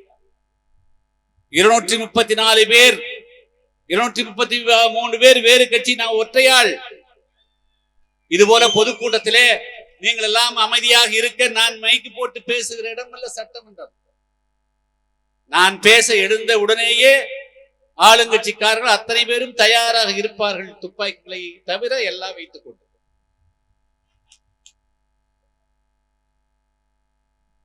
அவர்களுடைய வசைவு மொழியை தாங்கிக் கொள்ள வேண்டும், அவர்களுடைய உருட்டல் மிரட்டுகளை தாங்கிக் கொள்ள வேண்டும். சட்டமன்றத்திலே ஒரு நாள் வெளிநடப்பு செய்துவிட்டு முதலமைச்சரோடு மோதிவிட்டு அல்லது அமைச்சரோடு சண்டையிட்டுக் கொண்டு சட்டமன்றத்தினுடைய எந்த அமைச்சருடைய அலுவலகத்துக்கும் போய் எதுவும் கேட்க முடியாது. 5 ஆண்டு காலம் அப்படித்தான் செயல்பட்டிருக்கிறேன். 1996 2001 வரையிலும் வேண்டும் என்றால் இதே நேரத்தில் 96 2001 என்னோடு சட்டமன்ற உறுப்பினர்கள் இன்னும் இருக்கிறார்கள். அவரிடத்திலே போய் அப்படி ஏதாவது தலைவர் அவர்கள் ஏதாவது ஒரு கோரிக்கைக்காக முதலமைச்சர் அமைச்சரிடத்திலே மனு கொடுத்தார் என்று கேட்டு பாருங்கள். நெவர். அதுவார ஒரு காலத்திலும் நான் செய்தது கிடையாது. எனக்கோ வேண்டியவர்களுக்கோ யாருக்கோ சென்று நான் எதுவும் கேட்டது கிடையாது. அதன் காரணமாகத்தான் நான் எடுத்துக்கொண்ட கோரிக்கைகளை வெற்றி பெற முடிந்தது. தமிழ்நாட்டிலே வேறு எந்த அரசியல் இயக்கமும் கண்ணுக்கு புரியாது. இரட்டை தமிழரை கண்ணுக்கு தெரிந்தது டாக்டர் கிருஷ்ணசாமியுடைய கண்ணுக்கு மட்டும்தான். இன்று எத்தனை கிராமத்திலே இரட்டை தமிழர் இருக்கிறது? இன்னைக்கு நீ யார் யார் கட்சிக்கு பின்னாடியே போறியே, ராமநாதபுரம் மாவட்டத்திலே பரமக்குடியில இருக்கக்கூடியவனெல்லாம் டேய் உங்க அப்பா கிட்ட போய் கேள்றா, உங்க தாத்தங்கிட்ட போய் கேளு, இப்படித்தான் நீ முதுகுளத்தில் இருந்தியா, இப்படித்தான் கபதியில் இருந்தியா, இப்படித்தான் பரமக்குடி ராமநாதபுரத்தில் இருந்தியாடான்னு போய் கேளு. நம்மை விட யாரடா தமிழ் தேசிய அரசு இருக்கிறது? உங்களுக்கு வரலாறு தெரியுமா? தமிழ்நாட்டுடைய விடுதலை புலிகளுக்கு அல்லது விடுதலை இயக்கங்களுக்கு யாரெல்லாம் எப்படி எல்லாம் உதவிக்கிறாங்க உங்களுக்கு தெரியுமாடா? சும்மா கதை பேசினா தான் உங்களுக்கு தெரியுமா? தமிழ் தேசியம் என்பதெல்லாம் பித்தலாட்டம் என்பது உங்களுக்கு தெரியாது? தேசியம் என்பதே பித்தலாட்டம் என்பது தெரியாது உங்களுக்கு? ஏறக்குறைய 30 ஆண்டு காலம் சட்டமன்றத்திலேயும் மக்கள் மன்றத்திலேயும் போராடி நான் தேவேந்திர குல வேளாளர்களை எஸ்சி பட்டியிலிருந்து வெளியேற்றுன்னு சொன்னா அதே பேரை கொடுத்து போட்டு தேவேந்திர வேளாளர் கொடுத்து போட்டு நான் செஞ்சேன்னு சொல்லி அவங்க உங்ககிட்ட வர்ற போது அதை ஒரு சாதனையா எடுத்துட்டு அதையும் நீ பேசுற. அதுக்காக யாரு போராடுனாங்க, யாரு முன்னெடுத்தாங்கன்னு ஒரு நாள் கொஞ்சம் மனசாட்சியோட நீங்க நினைச்சு பார்த்தோம்ல, எண்ணி பாருங்க. புதிய தமிழகம் இருந்தால் 1000 சாதனைகளை பெற முடியும். நீ வேற கட்சிக்கு போனேன்னா அதோட உன்னுடைய முற்றுப்புள்ளி ஆகிடும். புதிய தமிழகமா இருந்தனால்தான் நான் இரட்டை தமிழ் எடுத்து போராட முடிஞ்சது. தமிழ்நாட்டில் திருநெல்வேலி மாவட்டம் மாஞ்சோலை, கோயம்புத்தூர் மாவட்டம் வால்பாறை முடிஸ், நீலகிரி மாவட்டம் குன்னூர் கோத்தகிரி கூடலூர், திண்டுக்கல் மாவட்டம் ஹைவே, சேலம் மாவட்டம் ஏற்காடு உள்ளிட்ட தேயிலை காபி தோட்டங்களிலே 5 லட்சம் பேர் நிரந்தர தொழிலாளர்கள், 10-15 லட்சத்துக்கும் மேற்பட்டவர்கள் தற்காலிக தொழிலாளர்கள் பணியாற்றிக் கொண்டிருந்தார்கள். எப்பவரிலும் 98 வரையிலும் அவர்களுடைய சம்பளம் அதிகபட்சம் 45 ரூபாய் மட்டும்தான் இருந்தது. தமிழ்நாட்டிலே எத்தனை தொழிற்சங்கங்கள் இருந்திருக்கின்றன? 56 தொழிற்சங்கங்கள் இருந்தது. ஒருவர் கூட அந்த தேயிலை தோட்ட தொழிலாளர்களுக்கு 3 ஆண்டுகளுக்கு ஒரு முறை நடந்த சம்பள பேச்சுவார்த்தையில 3 ரூபாய்க்கு மேல் வாங்கி தர முடியவில்லை. ஆனால் 98 முதல் முறையாக மாஞ்சோலையிலே கால் வைத்தேன். 98, 99, 2000, 2001 வரையிலும் போராடி, அதற்கு பிறகு தொடர்ந்து போராடி இன்னைக்கு அவர்களுக்கு சம்பளம் எவ்வளவு தெரியுமா? 450 ரூபாய். எவ்வளவு? 450 ரூபாய்.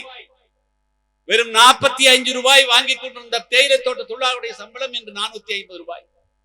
1998 ஆண்டு சட்டமன்ற உறுப்பினராக இருந்த நேரத்தில் அப்பொழுது 150 ரூபாய் சம்பளம் கொடுக்க வேண்டும் என்று கோரிக்கை வைத்ததற்காகத்தான் தாமிரபரணி ஆற்றில 17 பேரை அன்றைய கருணாநிதி அரசு அமைக்கிக் கொண்டது. 8 மணி நேர வேலை வேண்டும் என்பதற்காகத்தான். தமிழ்நாட்டில் எத்தனையோ அரசியல் கட்சிகள் இருந்திருக்கின்றன, இன்னைக்கும் இருந்திருக்கிறார், தொழிற்சங்கங்கள் இருக்கின்றன. ஆனால் ஒரு தொழிற்சங்கம் கூட, ஒரு கட்சி கூட அந்த விளிம்பு நிலையில் ஒதுக்கப்பட்ட மக்களுடைய பிரச்சனையை எடுத்து போராடிய வரலாறு கிடையாது. அதுவும் புதிய தமிழகத்தால் தான் சாதிக்கப்பட்டது.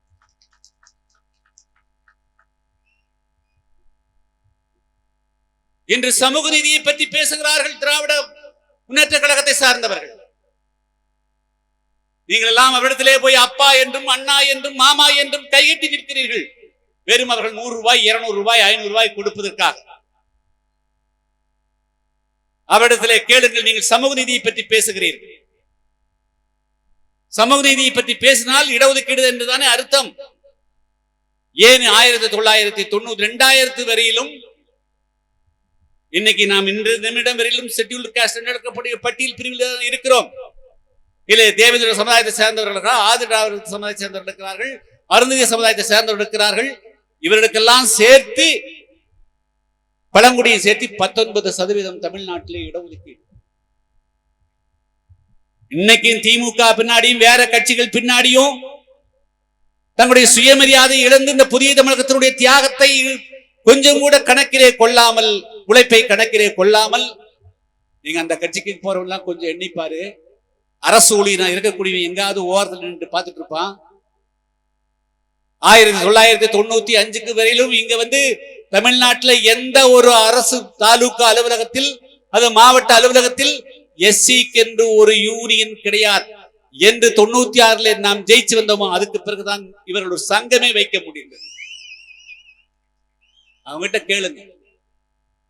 அன்னைக்கு நான் 96 ஆரம்பித்து 4 ஆண்டு காலம் போராடி தாழ்த்தப்பட்ட மக்கள் என்று அழைக்கப்படக்கூடிய பட்டியல் பிரிவினருக்கு அரசாங்கத்தினுடைய ABCD என்று அழைக்கப்படக்கூடிய உயர் பதவிகள், IAS ஆபீசர்ஸ் இருந்து, IPS ஆபீசர் இருந்து, அதே போல எல்லா 56 டிபார்ட்மெண்ட்ல உயர் பதவிகள், மேனேஜிங் டைரக்டர்ஸ், டைரக்டர் லெவல் இருக்கக்கூடிய பதவிகளில் எத்தனை பேருக்கு, அது பிஎல்லா இருந்தாலும் சரி, தேவேந்திரா இருந்தாலும் சரி, ஆதிரா இருந்தாலும் எத்தனை பேருக்கு இந்த பதவியில இடம் கொடுத்திருக்கிறீர்கள் என்ற புள்ளி விவரத்தை கொடு. பி பிரிவில் எவ்வளவு பேருக்கு கொடுத்திருக்கிற, சி பிரிவில் இருக்க, டி பிரிவில் எவ்வளவு கொடுத்திருக்கீங்கன்னு நீங்க சொல்லுன்னு சொல்லி நாங்க போராடியனுடைய விளைவாக நான் சட்டமன்றத்தில் அப்படியெல்லாம் அதை கேட்டப்ப என்ன செய்வாங்கன்னா, சட்டமன்ற உறுப்பினர் உள்ள வந்தா ஒரு காலத்துல மாஞ்சோலின்னு கிண்டல் பண்ணுவான், அடுத்தது வெள்ளரிக்காய்னு கிண்டல் பண்ணுவான். வெள்ளரிக்கை கூட சொல்ல தெரியாது. திமுக உறுப்பினர்களுக்கு வெள்ளரிக்கைக்கும் வெள்ளரிக்காய்க்கும் வித்தியாசம். வெள்ளரிக்காய் கேட்கிறாரு அப்படின்னா, ஏய் வெள்ளரிக்காய் அல்லப்ப வெள்ளை எரிக்கை. ஓ அது என்னப்பா வெள்ளை எரிக்கை கருப்பறிக்கை? சோ அந்த வெள்ளை அறிக்கையை கேட்டு அன்றைய அமைச்சராக இருந்த செல்வராஜ் தலைமையில நாங்க நான் சட்டமன்ற உறுப்பினராக இருந்து காலை 10 மணிக்கு ஆரம்பிச்சா இரவு 10 மணி 11 மணி எல்லா சட்டமன்ற உறுப்பினரும் மத்தியான சாப்பாடு இருப்பான், சாப்பிட்டோன்னு கிளம்பி போயிடுவோம். நானும் ஒரு ஐஏஎஸ் ஆஃபீஸர் 2 பேரும் மட்டும் இருந்தப்போ அதிகாரிகள்கிட்ட அத்தனை டேட்டா கலெக்ட் பண்ணி நாங்க ஒரு புக்கு போட்டோம். அன்றைய கணக்குப்படி 6 லட்சம் பேரு, அன்னைக்கு 18 லட்சம் பேர் அரசு ஊழியர்கள் இருந்தாங்க. அதுல 6 லட்சம் பேர் SC ST இருக்கணும். வெறும் 1.25 லட்சம் மட்டும்தான் இருந்தாங்க. அது எந்த போஸ்ட் இருந்தாங்கன்னா கார்பரேஷன்ல, முனிசிபாலிட்டியில, பஞ்சாயத்துல, டவுன் பஞ்சாயத்துல சூப்பர் லெவல் தான் இருந்தாங்க. வெறும் 1% 2% பேர் தான் சி பிரிவிலும் டி பிரிவிலும் இருந்தாங்க. இதுக்கு பேர் தான் சமூக நீதி. தொடர்ந்து போராடின பிறகு இன்னைக்கு பல பேர் இன்னும் சொல்றேன், தமிழ்நாட்டில் அன்னைக்கு 65 அரசு கல்லூரி தான் இருந்தது. இன்னைக்கு 100 மாறி இருக்குது. 1994 வெறும் 65 அரசு கல்லூரி. அந்த 65 அரசு கல்லூரியில் 5000 பேர் ஆசிரியர்கள், உதவி பேராசிரியர்கள், உதவி பேராசிரியர்கள், டியூட்டர் இருந்தாங்க. கணக்குப்படி 1250க்கு மேற்பட்டவர்கள் SC இருக்கணும். ஆனால் இருந்தவர்கள் வெறும் 125 பேர் மட்டுமே. உதாரணத்துக்கு மட்டும் சொல்லிடுறேன். பல கல்லூரி பேராசிரியர் அங்க இருக்காங்க. நாம் குரல் கொடுத்த பிறகு நாங்கள் புதிய தமிழகம் கட்சியின் சார்பாக அந்த முழுமையா பங்கு கொடுன்னு சொல்லி கேட்ட பிறகு தொடர்ந்து 30 நாள் போராடித்தான் உடனடியாக 100 உதவி பேராசிரியர் பணியிடங்களுக்கு அன்றைய பேராசிரியர் அன்பழகன் அவர்கள் ஆர்டர் கொடுத்தார். அதை தொடர்ந்து 5 வருஷம் 10 வருஷம் நான் MLA இல்லாதவர்களும் போராடி 1000 பேரும் பதவி பெறுவார். ஆனால் இவர்கள் யாரு சமூக நீதி பட்டம் வச்சுக்கிறாங்க, யார் இந்த உரிமையெல்லாம் நம்மளுக்கு மறுத்தார்களோ அவர்கள்தான் சமூக நீதி காவலர்களாக பட்டத்தை வைத்திருக்கிறார்கள். இன்னைக்கு விஓ இருக்கிற, ஆர்ஐயா இருக்கிற, அல்லது வாத்தியாரா இருக்கிற, டாக்டரா இருக்கிற, என்ஜினியர் இருக்கிற, அல்லது பியூட்டி ஆபீஸ்ல வேலை செய்யலாம். ஆனால் இன்று SC என்ற அந்த இடஒதுக்கீட்டுக்குள்ள கூட உன்னால போக முடிகிறது என்று சொன்னால், அன்று நாங்கள் 18% பூர்த்தி செய்வதற்காக புதிய தமிழகம் போராடின ஒரு விளைவாகத்தான் அந்த உரிமை கூட பாதுகாக்கப்பட்டது. இங்கே ஐயர் அவர்கள் பேசிய போது சிவகங்கை மாவட்டம் கண்டதேவிலே தேர்விடம் பிடித்து இருப்பதை பற்றி பேசினார். அதை கூட நான் பேச வேண்டாம் என்று தான் நினைத்தேன். இருந்தாலும் சொல்லிவிடுகிறேன். இந்த நாட்டில் தீண்டாமை கூடாது என்று பேசுகிறார்கள், சாதி ஒழிய வேண்டும் என்று பேசுகிறார்கள், இந்துக்கள் எல்லாம் ஒன்று என்று சொல்லுகிறார்கள். ஆனால் ஒரு தேரு ஊர்ல ஒரு கோயிலுக்கு முன்னாடி தேரை கயிறை பிடிச்சி இழுக்கிற போது அதை நீ பிடிச்சா தீட்டுன்னு சொல்லி ஒதுக்குறாங்களே, அது பிராமணன் தடுக்கல. இதே தமிழர் என்று சொல்லக்கூடிய சமுதாயத்தை சார்ந்தவர்கள் தான் தடுத்தார்கள். அது யாரும் தட்டி கேட்க. என்னையா எல்லாரும் இந்துன்னு சொல்றோம், ஒரு முஸ்லீம் இன்னொரு முஸ்லீமை தீண்டாமை பாராட்டுறதில்லை. எங்காவது சில இடங்களில் வேறு விதத்தில் இருக்கலாம், அது வேறு. ஒரு கிறிஸ்தவன் இன்னொரு கிறிஸ்தவத்திலே பொதுவாக தீண்டாமை பாராட்டுவதில்லை. சில சர்ச்சைகளில் இருக்குது என்பது, ஆங்காங்கே சில சர்ச்சைகளில் இருக்குது என்பது அது வேறு விதம், வேறு பேசலாம். ஆனால் பொதுவானது. ஆனால் இந்து என்று சொல்லுகின்ற பொழுது மட்டும் தீண்டாமை அதோட வந்து விடுகிறது. அதை யார் வெளியிலே கொண்டு வந்தது? நாம தான் கொண்டு வந்த நீதிமன்றத்தில். இன்று அந்த போராட்டம் மட்டும் பெறல. என்று அதுல தேவேந்திர வேளாளர்கள், ஆதிராவர்கள், அருந்தர் என்று அழைக்கப்படக்கூடிய இஸ்லாமியர்கள், கிறிஸ்துவர்கள் என்று அழைக்கப்பட யாரும் மதம் ஜாதி எதுவும் இல்லாமல் தேர்விடம் பிடித்து இழுக்க அனுமதிக்கப்படுகிறதோ அதுவரையிலும் நம்முடைய போராட்டம் தொடரும். தமிழ்நாட்டில் ஒன்றல்ல இரண்டல்ல, தமிழ்நாட்டினுடைய வரலாற்றில் சாதனைகள் என்று பார்த்தால் அதுக்கு சொந்தம் புதிய தமிழகம் மட்டும்தான் இருக்க முடியும், வேற யாரும் இருக்க முடியாது. இன்னைக்கு கொஞ்சம் இந்த சமுதாயத்தில் ஏதாவது ஒரு முன்னேற்றம் கண்டிருக்கிறோம் என்று சொன்னால் அதை நான் பெருமையா சொல்றதா வழக்கமா நாங்க புதிய தமிழகத்தினுடைய சாதனைகளை எல்லாம் நாங்க மாநாடு போட்டு பேசுறதில்ல, ஊர்வலத்தில் பேசுறதில்ல. ஆனால் சொல்ல வேண்டிய நிர்பந்தம் வந்திருக்கிறது. என்று சொன்னால் எந்த சமுதாயம் இந்த கட்சியின் பின்னால் கட்டுக்கோப்போடு நிற்கும் என்று உங்களுடைய பிரச்சனைகளை அதிகமாக எடுத்தோமோ அந்த சமுதாயம் இன்னைக்கு திசை மாறி செல்லுகிறதாக தெரிகிறது. அதுல முதல்ல ஏன் மதுவை எடுத்துக்கிறதுனா, குறிப்பா இந்த சமுதாயம் கண் முன்னாலே மதுவாலே சீர்ந்து போய்விடுமோ என்ற அச்சம் எனக்கு வந்திருக்கிறது. இந்த மதுவுக்கு நீ அடிமையாகிறது தான் உன்னை அரசியல் சிந்தனை இல்லாமலேயே உன்னை செய்கிறது. அதனால நம்முடைய இளைஞர்கள், நீ உன்னுடைய வரலாறுகளை எல்லாம் திரும்பி பார்த்து, நாம் எவ்வளவு அடிமையாக்க வைக்கப்பட்டிருந்தோம், நாம் எவ்வளவு கொடுமைக்கு ஆளாயிருக்கிறோம்.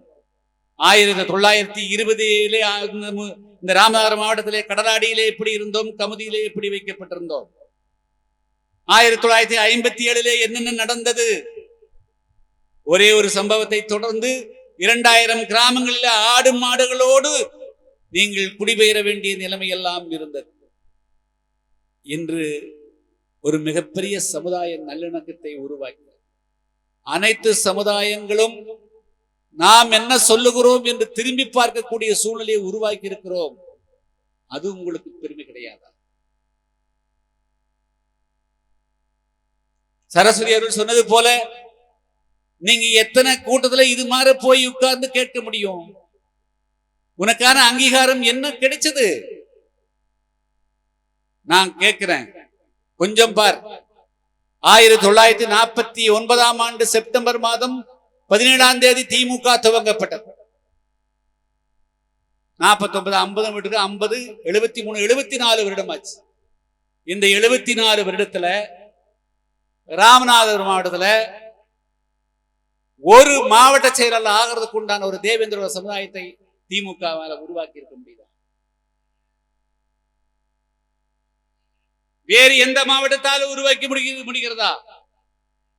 ஒரு ஆதிராவிட சமுதாயம். இதுக்கும் சொல்ல போனால் பள்ளச்சேரிகளும் பரச்சேரிகளும் தான் திராவிட இயக்கத்தினுடைய தொட்டில்களாக இருந்திருக்கின்றன. அன்னைக்கு யார் எந்த கவுண்டர்கள் திமுக காரனை ஏத்து இடம் கொடுத்தாங்க? எந்த வன்னியர் கொடுத்தாங்க? எந்த மற்ற சமுதாயக்காரர் கொடுத்தாங்க? அன்னைக்கு வாங்கடான்னு கருப்பு சட்டை போட்டு வந்தா வீட்டுக்குள்ள கூட்டிட்டு போய் உட்கார வச்ச சாப்பாடு கொடுத்தது பள்ளர்களும் பறையர்களும் தான். அதனால்தான் பள்ளச்சேரிகளும் பரச்சேரிகளும் திராவிட இயக்கங்களின் தொட்டில்கள் என்று அழைக்கப்பட்டது. இன்னைக்கு அவங்களுடைய கதி என்ன? ஒரு கான்ட்ராக்டுக்காக, ஒரு சும்மா ஒரு டிச்சு கட்டுறதுக்காக அவங்ககிட்ட போய் கையிட்டு நிக்கிறிய, என்னடா நியாயம்? அதனால எந்த இயக்கமும் உன்னுடைய பெருமை பேசுவதா நினைக்காத. என்ன பெருமை? என்ன உனக்கு இல்லாத பெருமை? அதுல இருந்தே நீ தாழ்ந்தவன் என்று உன்னை நீ ஒற்றுக்கொள்ளுகிறாய். நான் விவரம் தெரிந்த காலத்திலிருந்து சொல்லி வருகிறேன். இந்த மண்ணினுடைய மூத்த குடிமக்களாக இருந்தவர்கள், நெல்லை விவசாயத்தை உலகுக்கு அறிமுகம் கொடுத்தவர்கள், இந்த சமுதாயத்தை சார்ந்தவர்கள், குறுநில மன்னர்களாக இருந்தவர்கள், அந்நியருடைய படையெடுப்புகளுக்கு ஆளாகி நிலத்தை இழந்துவிட்டு அதே மண்ணிலே அடிமையாக்கப்பட்டிருக்கிறார்கள். உலகத்திலே நாடுகள் அடிமையாயிருக்கிறது, இனங்கள் அடிமையாயிருக்கிறது. அதே போல இந்த சமுதாயம் அடிமை. இந்தியா 1000 ஆண்டு, ஏறக்குறைய 700-800 ஆண்டு காலம், 1000 ஆண்டு காலத்துக்கு மேலாக அந்நிய படைப்பு ஆடலையா? இஸ்லாமியர்கள் இந்தியாவை எத்தனை வருஷம் ஆண்டு இருக்கிறார்கள்? எத்தனை வருஷம் அடிமைப்படுத்தி வச்சிருந்திருக்கிறார்கள்? ஆங்கிலேயர் 1500 எத்தனை வருஷம் அடிமைப்படுத்தி வச்சிருந்தாங்க? டச்சுக்காரர்கள், பிரெஞ்சுக்காரர்கள் என்று வந்தவர்கள் எல்லாம் இந்த நாட்டை அடிமைப்படுத்தி இருக்கிறார்கள். அதே போல அந்த சமுதாயம் ஒரு அடிமைக்கு ஆளாச்சு. அந்த அடிமைத்தனத்திலே இருந்து மீளுகிறோம். என்ன பெருமை அவன் பேசுறான்? அவன் உன்னை பத்தி பேசுறான். உன்னுடைய கஷ்டத்தை பத்தி பேசக்கூடியவர், உன்னுடைய கஷ்டத்தை தீர்க்கக்கூடியவர். இன்னைக்கும் திருநெல்வேலியில, தூத்துக்குடி மாவட்டத்துல, மணக்கரையில சாதாரண ஒரு ஆடு மேய்த்து கொண்டிருந்தவர். சொந்த நிலத்துல ஆடு மேய்த்து ஆடை பத்திட்டு ஓய்வுக்காக மரத்த கடை போயிருந்தாரு. வந்தவன் 4 பேர் வெட்டி போட்டு போயிட்டான். எந்த திமுக வந்தது? எந்த அண்ணா திமுக வந்தது? எந்த காங்கிரஸ், எந்த பிஜேபி வந்தான்? இந்து தானே வந்திருக்கணும் இல்ல? ஏன் அவங்கள பார்த்து நீ கேள்வியாக்க மறுக்கிற? நீங்க எங்களை பார்த்து சொல்றீங்க அவருக்கு பிழைக்க தெரியல. ஆமாம், நாங்கள் இது போல யாரிடத்துல மண்டியிட்டு எங்களுக்கு பிழைக்க தெரியவில்லைதான், மானத்தை இழந்து பிழைக்க தெரியவில்லைதான், சுயநலத்துக்காக சென்று கையேந்தி பிழைக்க தெரியவில்லைதான், எங்களுக்காக நாங்கள் எங்களுடைய பிழைக்க தெரியவில்லைதான். எந்த சமுதாயம் பிரக்ஞையற்று தான் என்ன அடிமைப்பட்டு கிடக்கிறோம் என்பதை கூட உணராமல் அடிமைப்பட்டு கிடக்கிறதோ அந்த சமுதாயத்துக்காக உழைத்துக் கொண்டிருக்கிறோம். அதுவே எங்களுக்கு போதும். பதவி பட்டங்கள் நாங்கள் யாரிடத்திலேயும் கையிட்டு நிற்க மாட்டோம். அந்த பதவி வாங்கி கொண்டு அடிமைகளாகவும் இருக்க மாட்டோம். அப்படி வரலாறு புதிய தமிழகத்திலே கிடையாது. இந்த நாட்டிலே உயர்வு தாழ்வு கற்பிக்கக்கூடிய நிலையொழிந்து ஒருவன் மேலாதிக்கம் கொண்டவன், இன்னொருவன் கீழே இருக்கக்கூடியவன், ஒருவன் வன்முறையால் ஒருவன் அடக்கி வைக்க முடியும், ஒருவன் வறுமையில் உலர்கிறான், இன்னொருவன் வசதியிலே மிதக்கிறான் என்ற நிலையெல்லாம் மாற்ற வேண்டும் என்பதுதான்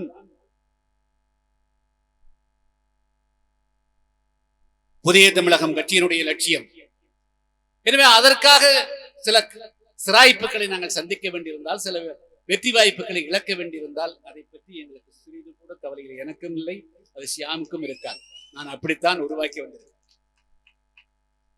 இன்னைக்கு ஆயிரக்கணக்கான இளைஞர்கள் என்ன லட்சியத்தோடு கூடியிருக்கிறார்கள்?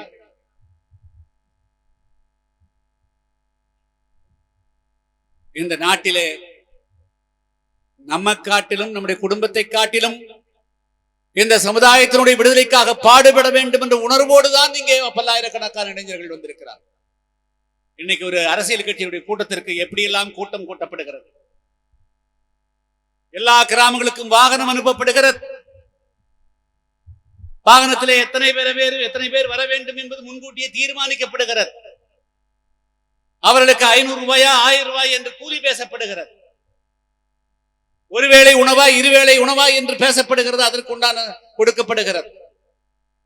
ஆண்களாக இருந்தால் அவர்களுக்கு பாட்டில்கள், பெண்களாக இருந்தால் சேரைகள் அல்லது குடங்கள் என்று சன்மானம் வழங்கப்படுகிறது. அப்படித்தான் ஒவ்வொரு கட்சிக்காரனும் கூட்டத்தை கூட்டுகிறார். வாக்குச்சாடி முகவர்களை அமைப்பதற்கு கொடுப்பதற்கு கூட இந்த ஊருக்கு 20 பேர் வா, 30 பேர் வா, உங்களுக்கு 500 கொடுக்கிறோம், 1000 கொடுக்கிறோம் என்று திரட்டுகிறார்கள். நாங்கள் அப்படி கொடுப்பதற்கு உண்டான சக்தியும் எங்களிடத்திலே இல்லை, அந்த நோக்கமும் இல்லை, அந்த லட்சியம் எங்களிடத்திலே இல்லை. நாங்கள் மணல் கொள்ளையிலே ஈடுபட்டிருந்தால், கனிம கொள்ளையிலே ஈடுபட்டிருந்தால், அல்லது சட்டவிரோத பார்களை நடத்தி கொள்ளையடித்திருந்தால், எல்லாவற்றையும் லஞ்சம் பெற்றிருந்தால் நாங்கள் அதிலே இருந்து கொஞ்சம் கிள்ளி அவர்களுக்கு கொடுக்க முடியும். அதுக்கெல்லாம் எதிராகத்தானே இந்த இயக்கத்தையே உருவாக்கி இருக்கிறோம். இந்த நாட்டிலே லஞ்ச லாவண்யம் ஒழிக்கப்பட வேண்டும், மது முற்றாக ஒழிக்கப்பட வேண்டும், ஊழலற்ற அரசாங்கம் ஒன்று அமைக்க வேண்டும் என்பதானே புதிய தமிழகம் கட்சியினுடைய லட்சியம். எனவே அதையெல்லாம் கடந்துதானே இந்த புதிய தமிழகம் கட்சியை நாங்கள் உருவாக்கிறோம். அதையெல்லாம் கடந்தானே இன்னைக்கு பல்லாயிரக்கணக்கான இளைஞர்கள் கூடியிருக்கிறார். என இதை பார்த்தாவது எதுக்காக திருநெல்வேலியிலிருந்து, தென்காசியிலிருந்து, தூத்துக்குடியிலிருந்து, வத்திராயிருப்பிலிருந்து, ராஜபாளையத்தில இருந்து, சிலுவூத்திலே இருந்து, தேனி திண்டுக்கல்லே இருந்து பல்லாயிரக்கணக்கான பேர் வருகிறார்கள். ஆனால் திருப்புலானில் இருந்து வர முடியவில்லை, கோவிலிருந்து வர முடிய மறுக்கிறது, ராமநாதபுரத்திலே காந்தி நகரிலிருந்து வர மறுக்கிறார்கள், அம்பேத்கர் நகரிலிருந்து அசைய முடியாமல் தவிக்கிறார்கள். ஆனால் அவர்களுக்கு ஆபத்து வந்தால் மட்டும் ஐயாவை கூப்பிடு, புதிய தமிழக கட்சிக்காரர்களை கூப்பிடு என்று சொல்லுகிறார்கள். இனிமேல் நாங்களும் கூட கட்சி பார்த்துத்தான் காரியமாற்ற வேண்டிய நிலை இருக்குமோ என்று பார்க்க வேண்டும். நாங்கள் எதுவும் பார்க்காமல் பாதிப்பு வந்த போதெல்லாம் முன்னாலே நின்று உங்களை காப்பாற்றி விட்ட பிறகு நீங்கள் எங்களுக்கு எதிராகவே திரளுகிறீர்கள். ஆனால் இது எல்லா காலகட்டத்துக்கும் அப்படி இருக்காது. புதிய தமிழகம் கட்சி தன்னுடைய 26வது ஆண்டை முடித்து 27ஆம் ஆண்டு அடியெடுத்து வைக்கின்ற பொழுது ஒரு புதிய சிந்தனையோடு இந்த நிகழ்ச்சியை நடத்தி கொண்டிருக்கிறோம். எனக்கு இனிமேல் எண்ணிக்கை தேவையில்லை, எண்ணிக்கை எனக்கு தேவையில்லை. ஒரு மாவட்டத்திற்கு அல்லது ஒன்றியத்துக்கு 5 பேரோ 10 பேரோ சுத்த சுயம்பிரகாசமான தேவேந்திர சமுதாயத்தை சேர்ந்தவங்க இருந்தால் போதும்.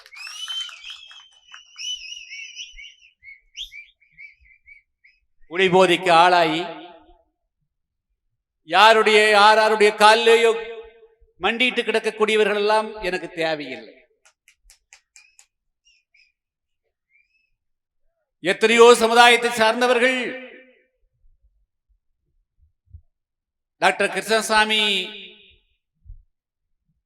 நமக்காக நம்மோடு இருக்க மாட்டாரா என்று இயங்குகிறார்கள்.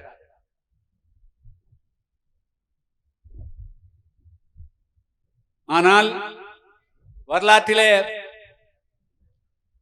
ஒரு 200 வருடம் அல்லது 300 வருடம் 4 வருடம் அமுக்கப்பட்ட ஒரு சமுதாயம்,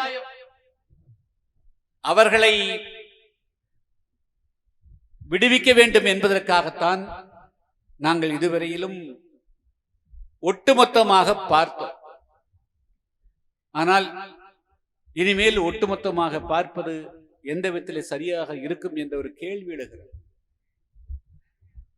ஆனால் அந்த கேள்வி எழுவதற்கு முன்பாக திசை மாறி போனவர்கள், தவறாக போனவர்கள், பாதை மாறி போனவர்கள், தவறான சிந்தனைகளுக்கு ஆள்பட்டு வேறு வேறு இயக்கங்களுக்கு போனவர்கள் எப்படி ஒரு பட்டியலே இருந்து திசை மாறி இங்கொரு திசையிலே ஒரு ஆடு அங்கொரு திசையிலே ஆடு போனால் அது நரி கூட்டத்திற்கு வேட்டைக்கு ஆளாகி விடுமோ, அதுபோல எங்கே இருக்க வேண்டுமோ அங்கிருந்து விலகி சென்றவர்கள் நீங்கள் புதிய தேவானத்தின் பின்னாலே அணிதிருங்கள். அதுதான் நான் வைக்கக்கூடிய வேண்டுகோள். ஒற்றை சிந்தனையிலே இருங்கள், அது புதிய தமிழகமாக இருங்கள், ஒற்றை தலைமையின் கீழே இருங்கள். 2 சிந்தனைகள், 2 பாதைகள், 2 இயக்கங்கள், 2 கட்சிகள் ஒருபோதும் உங்களுடைய விடுதலைக்கு உதவாது. போலியாக பெருமை பேசக்கூடியவர்கள், போலியாக உங்களுடைய மீது முதுகின் மீது கை வைக்கக்கூடியவர்கள் எல்லாம் உங்களை நேசிக்கார்கள் என்று கருதி விடாதீர்கள். அவர்களெல்லாம் உங்களை ஏமாற்றுவதற்காக, உங்களுடைய ஓட்டுக்களை பறிப்பதற்காக போடக்கூடிய நாடகம் என்பதை மட்டும் உணர்ந்து கொள்ளுங்கள். நான் உங்களை கடிந்து கொள்ளுகிறேன் என்று சொன்னால் உங்களை திருத்துவதற்காக, ஒரு தந்தையாக, ஒரு தாயாக, ஒரு சகோதரனாக, ஒரு ஆசிரியராக உங்களை பண்படுத்துவதற்காகத்தான் அதையெல்லாம் சொல்லுகிறேன் என்று பொருள். எல்லா காலகட்டத்திலும் இதே போல உங்களுக்கு அறிவுரை சொல்வதற்கு அல்லது உங்களை பண்படுத்துவதற்கு எல்லோரும் வருவார்கள் என்று எதிர்பார்க்காதீர்கள். காலம் வேகமாக மாறிக்கொண்டிருக்கிறது. எல்லாம் கமர்சியல், எல்லாமே வணிக நோக்கமாகிவிட்டது. எதற்காக அவ்விடத்திலே நிறைய போய் பேசிக் கொண்டிருக்க வேண்டும்? இந்த கிராமத்திலே 500 ஓட்டு இருக்கிறதா, 1000 ஓட்டு இருக்கிறதா, அதற்கு என்ன விலை என்று மட்டும் சொல்லுங்கள், பணத்தை கொடுத்து விடுகிறோம். அவர்கள் எல்லாம் இப்படி பணத்துக்குத்தான் ஆசைப்படுகிறார்கள். சின்னத்தை போட்டுவிடு, பணத்தை போட்டுவிடு, ஓட்டு வந்துவிடும் என்று கணக்கு போடுகிறார்கள். அதனால்தான் ஆட்சிக்கு வந்த பிறகு எந்த பிரச்சனையும் தீர்க்காமல் இருப்பதற்கு காரணம், மது ஆறாக ஓடுவதற்கு காரணம், ஊழல் தலைவிரித்தாடுவதற்கு காரணம், ஜாதி பிரச்சனைகள் வருவதற்கு காரணமே நாமும் ஒரு காரணமாக இருக்கிறோம். எனவே தயவு கூர்ந்து நம்முடைய மக்கள் இனிமேலும் சாதாரண விஷயங்களுக்கு விலை போகாதீர்கள், அடிமைத்தனம் ஆகாதீர்கள், குறுகிய சிந்தனையோடு செயல்படாதீர்கள், உயர்ந்த சிந்தனைக்கு வாருங்கள். தமிழ்நாட்டில் புதிய தமிழகத்துக்கு இணையாக நிகராக கொள்கை கோட்பாட்டோடு ஒரு இயக்கம் கூட கிடையாது. காசு பணத்தில் கொள்ளையடித்ததில் அவர்கள் வேண்டுமென்றால் ஒவ்வொரு ஒன்றிய செயலாளரும் அல்ல ஒரு மாவட்ட செயலாளரும் ஒவ்வொரு அமைச்சர் சட்டமன்ற உறுப்பினரும் நம்மை காட்டிலும் கோடீஸ்வரர்களாக இருக்கலாம். ஆனால் அவரிடத்தில் எந்த விதமான கொள்கைகளும் கிடையாது. எனவே இந்த சமுதாயத்துக்கு உயர்வு வேண்டும் என்று சொன்னார், இந்த சமுதாயம் தலைநிமிர வேண்டும் என்று சொன்னால் மீண்டும் இந்த சமுதாயம் பழைய நிலைக்கு தள்ளப்படாமல் தடுக்கப்பட வேண்டும் என்று சொன்ன நல்லா கவனமா கேட்டுக்கோ. எனக்கு ஏன் உன்னை மது போதையிலிருந்து விடுவிக்க வேண்டும் என்று நினைக்கிறேன் என்று சொன்னால், ஏன் நீ ஒரு அரசியல் இயக்கமாக புதிய தமிழகம் கட்சியாக இருக்க வேண்டும் என்று நினைக்கிறேன் என்று சொன்னால், அதுக்காகத்தான் உங்களுடைய தந்தைமார்கள் எப்படியெல்லாம் தாழ்ந்து கிடந்தார்கள், தலை குறிந்து கிடந்தார்கள், கைகட்டி கொண்டிருந்தார்கள். தலையிலே கட்ட வேண்டிய துண்டை இடுப்பிலே ஏன் கட்டினார்கள்? உங்களுக்கெல்லாம் தெரியுமா, ஒரு காலகட்டத்தில் நம்முடைய பாட்டிமார்கள் 16 வயதில் இருக்கிறது போல மாறாப்பு சிலை போட முடியாது. உங்களுடைய பாட்டன்மார்கள் கேட்டு பாருங்கள், முழங்காலுக்கு கீழே வேட்டி கட்டக்கூடாது, இடுப்புக்கு மேலையும் துணி இருக்கக்கூடாது, அவ்வளவுதான் இருக்க வேண்டும். தலையில 2 கிலோமீட்டர் 3 கிலோமீட்டர் அப்பால் இருக்கக்கூடிய குளத்திலே இருந்து தண்ணீர் எடுத்து வந்தால் தலையிலே வலி இருக்கக்கூடாது என்பதற்காக சும்மாடு கூட வைக்கக்கூடாது என்ற ஒரு கண்டிஷன் இருந்தது. திருமணத்தின் காலகட்டத்திலே பூ வைக்கக்கூடாது என்ற கண்டிஷன்லாம் இருந்தது. மிஞ்சி போடக்கூடாது என்ற கண்டிஷன் இருந்தது. ரவிக்கை போடக்கூடாது என்ற கண்டிஷன் நம்முடைய தாய்மார்களுக்கு இருந்தது. எனவே இப்படியெல்லாம் இருந்தது. அது மீண்டும் பழைய நிலைக்கு புதிய விதத்திலே அடிமைத்தனம் ஆவதற்கு இந்த சமுதாயம் இரையாகி விடுமோ என்ற அச்சத்தில் தான் நீங்கள் எல்லாம் விழிப்பு பெற வேண்டும். முதலே நம்முடைய மதுவிலே இருந்து நீங்கள் முற்றாக விடுதலை பெறணும். மது மட்டும் அல்ல, இந்த மது மயக்கத்திற்கு ஆளாவதால் நீ என்னவாக இருக்கிறாய்? நீ வறுமையிலே இருக்கிறையா? உங்கள்கிட்ட ஒரு நிரந்தரமான வேலை உண்டா? உன் வாழ்வை உன்னை ஒரு திருமணம் செய்தால் உன்னுடைய குடும்பத்தை காப்பாற்றக்கூடிய அளவுக்கு உன்னிடத்தில் என்ன இருக்கிறது? உங்க அப்பாவுக்கு கட்டின வீட்டை விட நீ இந்த வீடு வேற ஏதாவது இருக்குதா? அது அரசாங்கம் கொடுத்த இலவச வீட்டத்தை விட உங்கள்கிட்ட வேற ஏதாவது இருக்குதா? எதுவுமே இல்லாமல் வாழ்க்கை இப்படி நிர்கதியாக இருக்கின்ற பொழுது நீ யார் யார் பின்னாலே போவது எந்த விதத்திலே நியாயம்? உனக்காக குரல் கொடுக்கவும், உனக்காக பாதுகாப்பு கொடுக்கவும், உன்னை முன்னேற்றவும் சிந்திக்கக்கூடிய ஒரே கட்சி புதிய தமிழகம் கட்சி தான். அதனால ஒற்றை சிந்தனையா இருங்க.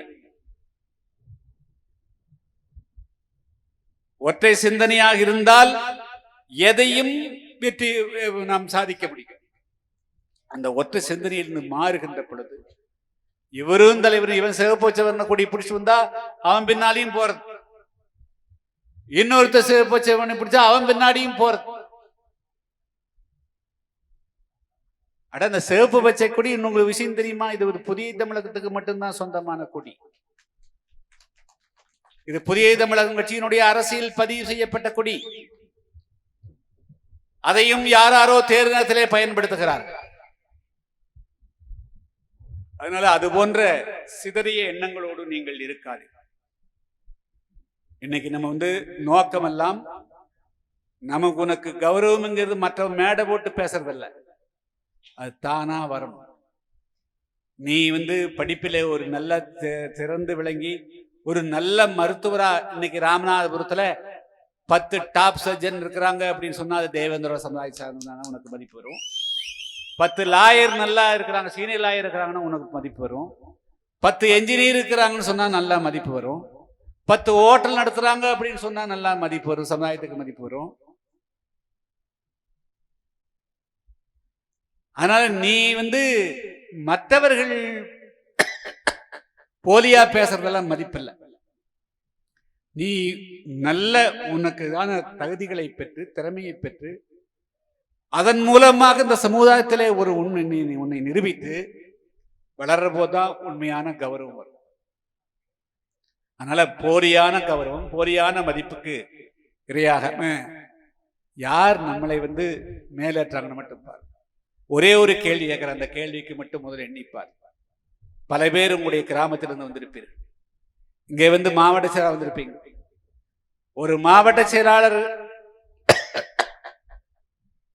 ஒரு கார் கூட இல்லாத மாவட்ட செயலாளர் எத்தனையோ பேர் இருக்கிறீங்க. ஒன்றிய செயலாளரிடத்திலே கார் இல்லை, அதுவும் கூட விட்டு நீங்க வாழக்கூடிய கிராமத்துல எத்தனை பேர் இடத்திலே ஒரு கார் வசதி இருக்குது? என்ன நம்முடைய வாழ்வாதாரத்துக்கு இந்த அரசியல் கட்சிகள் ஏற்பாடு செய்து கொடுக்கிறாங்க.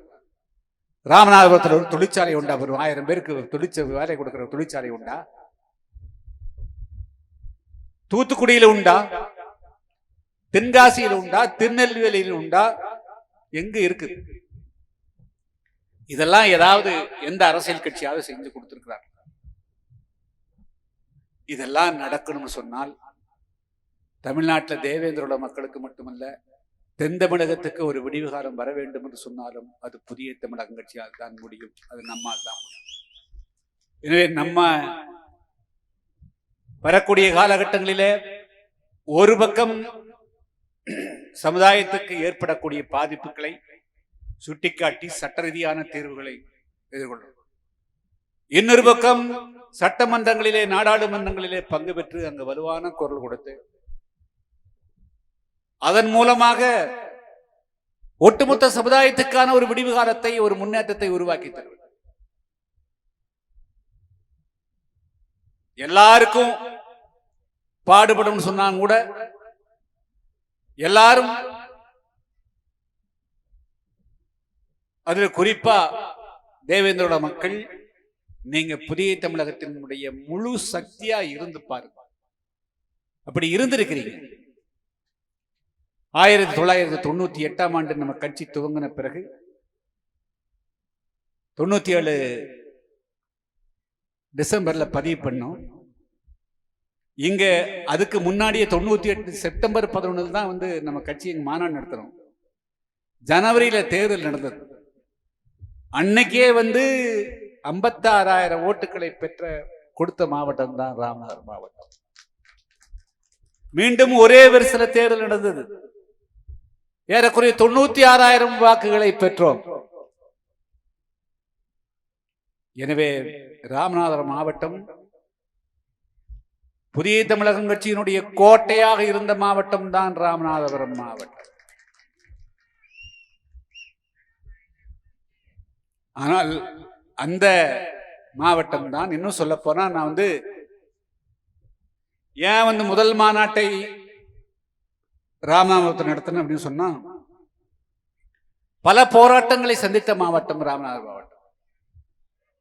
இந்த மாவட்டம் சமுதாய ரீதியாக ஒன்று திரண்டு மட்டுமல்ல, அரசியல் ரீதியாகவும் ஒன்று திரண்டு தமிழ்நாட்டிற்குரிய பிற மாவட்டங்களுக்கு முன்னுதாரணமான மாவட்டமாக விளங்கும் என்ற அடிப்படையில் தான் வந்து நான் வந்து இங்க ராமநாதபுரத்தில் மாநாடு போட்டோம். அதுக்கு ரிசல்ட் கிடைச்சது.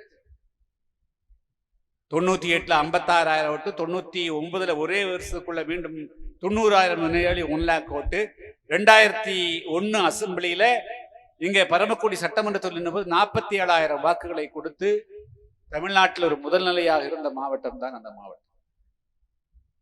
ஆனால் அதற்கு பிறகு மெல்ல மெல்ல இங்கே பல தவறான கருத்துக்கள் ஊடுருவி இங்கே கொஞ்சம் ஒரு பின்னடைவுக்கு ஆளாயிருக்கிறதாக தெரிகிறது. அதனால நம்முடைய ராமநாதபுரம் மாவட்டத்தினுடைய நிர்வாகிகள், பொறுப்பாளர்கள், இங்க இருக்கக்கூடிய இளைஞர்களை வீடுதோறும் சென்று என்று சொன்னால், அவர்கள் இன்னைக்கு ஒரு கட்சிக்கு போயிட்டாங்க அப்படிங்காக விட்டுவிட முடியாது. நம்ம வீட்டில் ஒரு நகை வச்சிருக்கிறோம், வெள்ளி வச்சிருக்கிறோம், தங்க வச்சிருக்கிறோம், பாத்திரம் வச்சிருக்கிறோம், அது களவு போச்சு அப்படின்னா அவன் எடுத்துட்டு போயிட்டான்னு விட முடியாது. எனவே இன்னைக்கு புதிய தமிழகத்தில் இருந்து யாராவது வேற எங்க போயிருக்காங்கன்னா அவர்கள் திருடப்பட்டிருக்கிறார்கள், அவர்கள் அங்க போயிருக்கிறான்னு அர்த்தம். எனவே அதை மீட்டு கொண்டு வர வேண்டிய பொறுப்பு தான் நம்மளுக்கு இருக்கு. எனவே எங்கெல்லாம் யார் சென்றிருந்தாலும் சரி, அவர்களை ஒவ்வொருவராக அணுகி, ஒவ்வொரு வீடு வீடாக அணுகி, மீண்டும் நம்முடைய ராமநாதபுரம் மாவட்டம் புதிய தமிழகம் கட்சியினுடைய கோட்டை என்று நீங்கள் உருவாக்கணும்.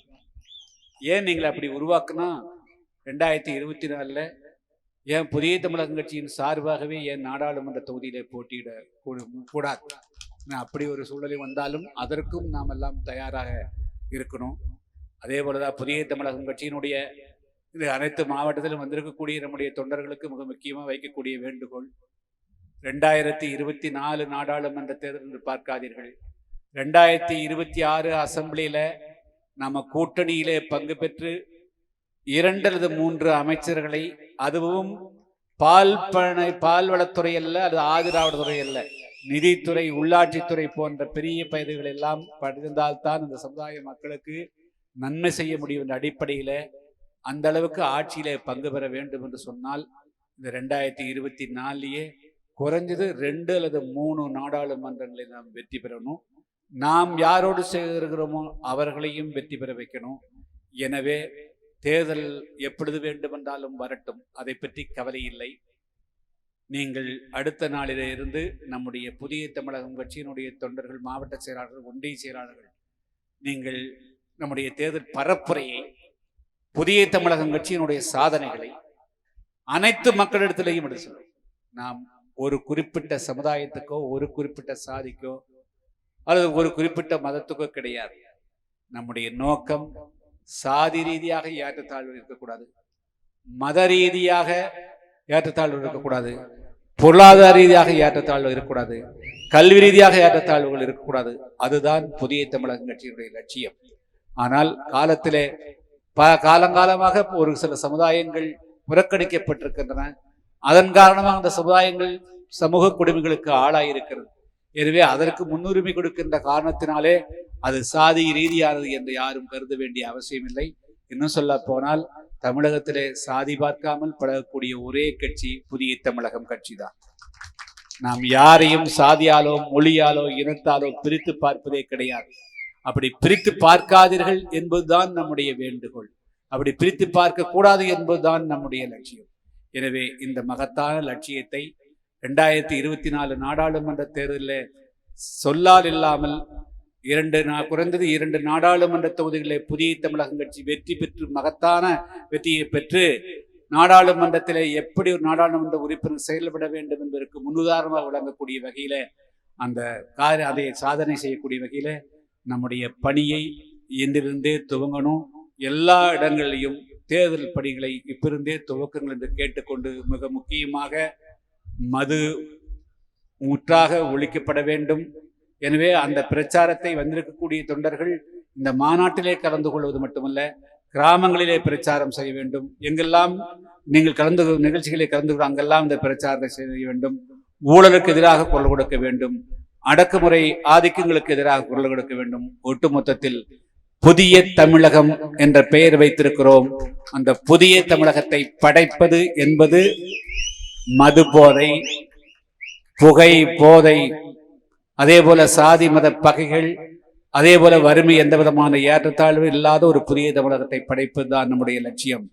அதுவேதான் இன்று 27ஆம் ஆண்டு புதிய தமிழகம் கட்சியினுடைய துவக்க விழா நிகழ்ச்சியிலே, முப்பெரும் விழா நிகழ்ச்சியிலே நாம் அனைவருக்கும் சொல்லிக்கொள்ள விரும்புவது, புதிய தமிழகம் கட்சியினுடைய தொண்டர்கள் முழுமையான அர்ப்பணிப்போடு, ஒற்றை சிந்தனையோடு, ஒரே சிந்தனை 2024 நாடாளுமன்றத்திலே வெற்றி வெற்றி வெற்றி என்ற சிந்தனையோடு பணியாற்றுங்கள் என்று கேட்டுக்கொண்டு, இந்த நிகழ்ச்சியை பல சிரமங்களுக்கிடையே ஏற்பாடு செய்திருக்கக்கூடிய நம்முடைய ராமநாதபுரம் மாவட்டத்தினுடைய அனைத்து பொறுப்பாளர்கள், அதற்கு ஒத்துழைத்தவர்கள், கதிரேசன் அவர்கள், பாலுசாமி அவர்கள், காளிதாஸ் அவர்கள், சபரிமுத்து அவர்கள் மற்றும் அனைத்து ஒன்றிய நகர பொறுப்பாளர்கள் அனைவருக்கும் நன்றியை கூறி, இந்த நிகழ்ச்சியிலே பல மாவட்டங்களிலே இருந்தும் கலந்து கொண்டு சிறப்பித்த அனைவருக்கும் நெஞ்சார்ந்த நன்றியை கூறி, மிக மிக முக்கியமான ஒன்று, யாரும் போகாதீங்க. இன்னொரு 30 நிமிஷத்துக்கு நம்முடைய புதிய தமிழகம் கட்சியினுடைய முழு வரலாற்று, பல லட்சக்கணக்கான ரூபாய் செலவு செய்து எடுக்கக்கூடிய அந்த புகைப்படத்தை இப்பொழுது திரையிட இருக்கிறார்கள். தயவு கூர்ந்து இன்னொரு 30 நிமிடம் அமைதியாக இருந்து பார்க்குமாறு அன்புடன் கேட்டுக்கொள்கிறேன். அமைதியா எல்லாம் உட்காருங்க, பிளீஸ் உட்காருங்க. நன்றி, வணக்கம்.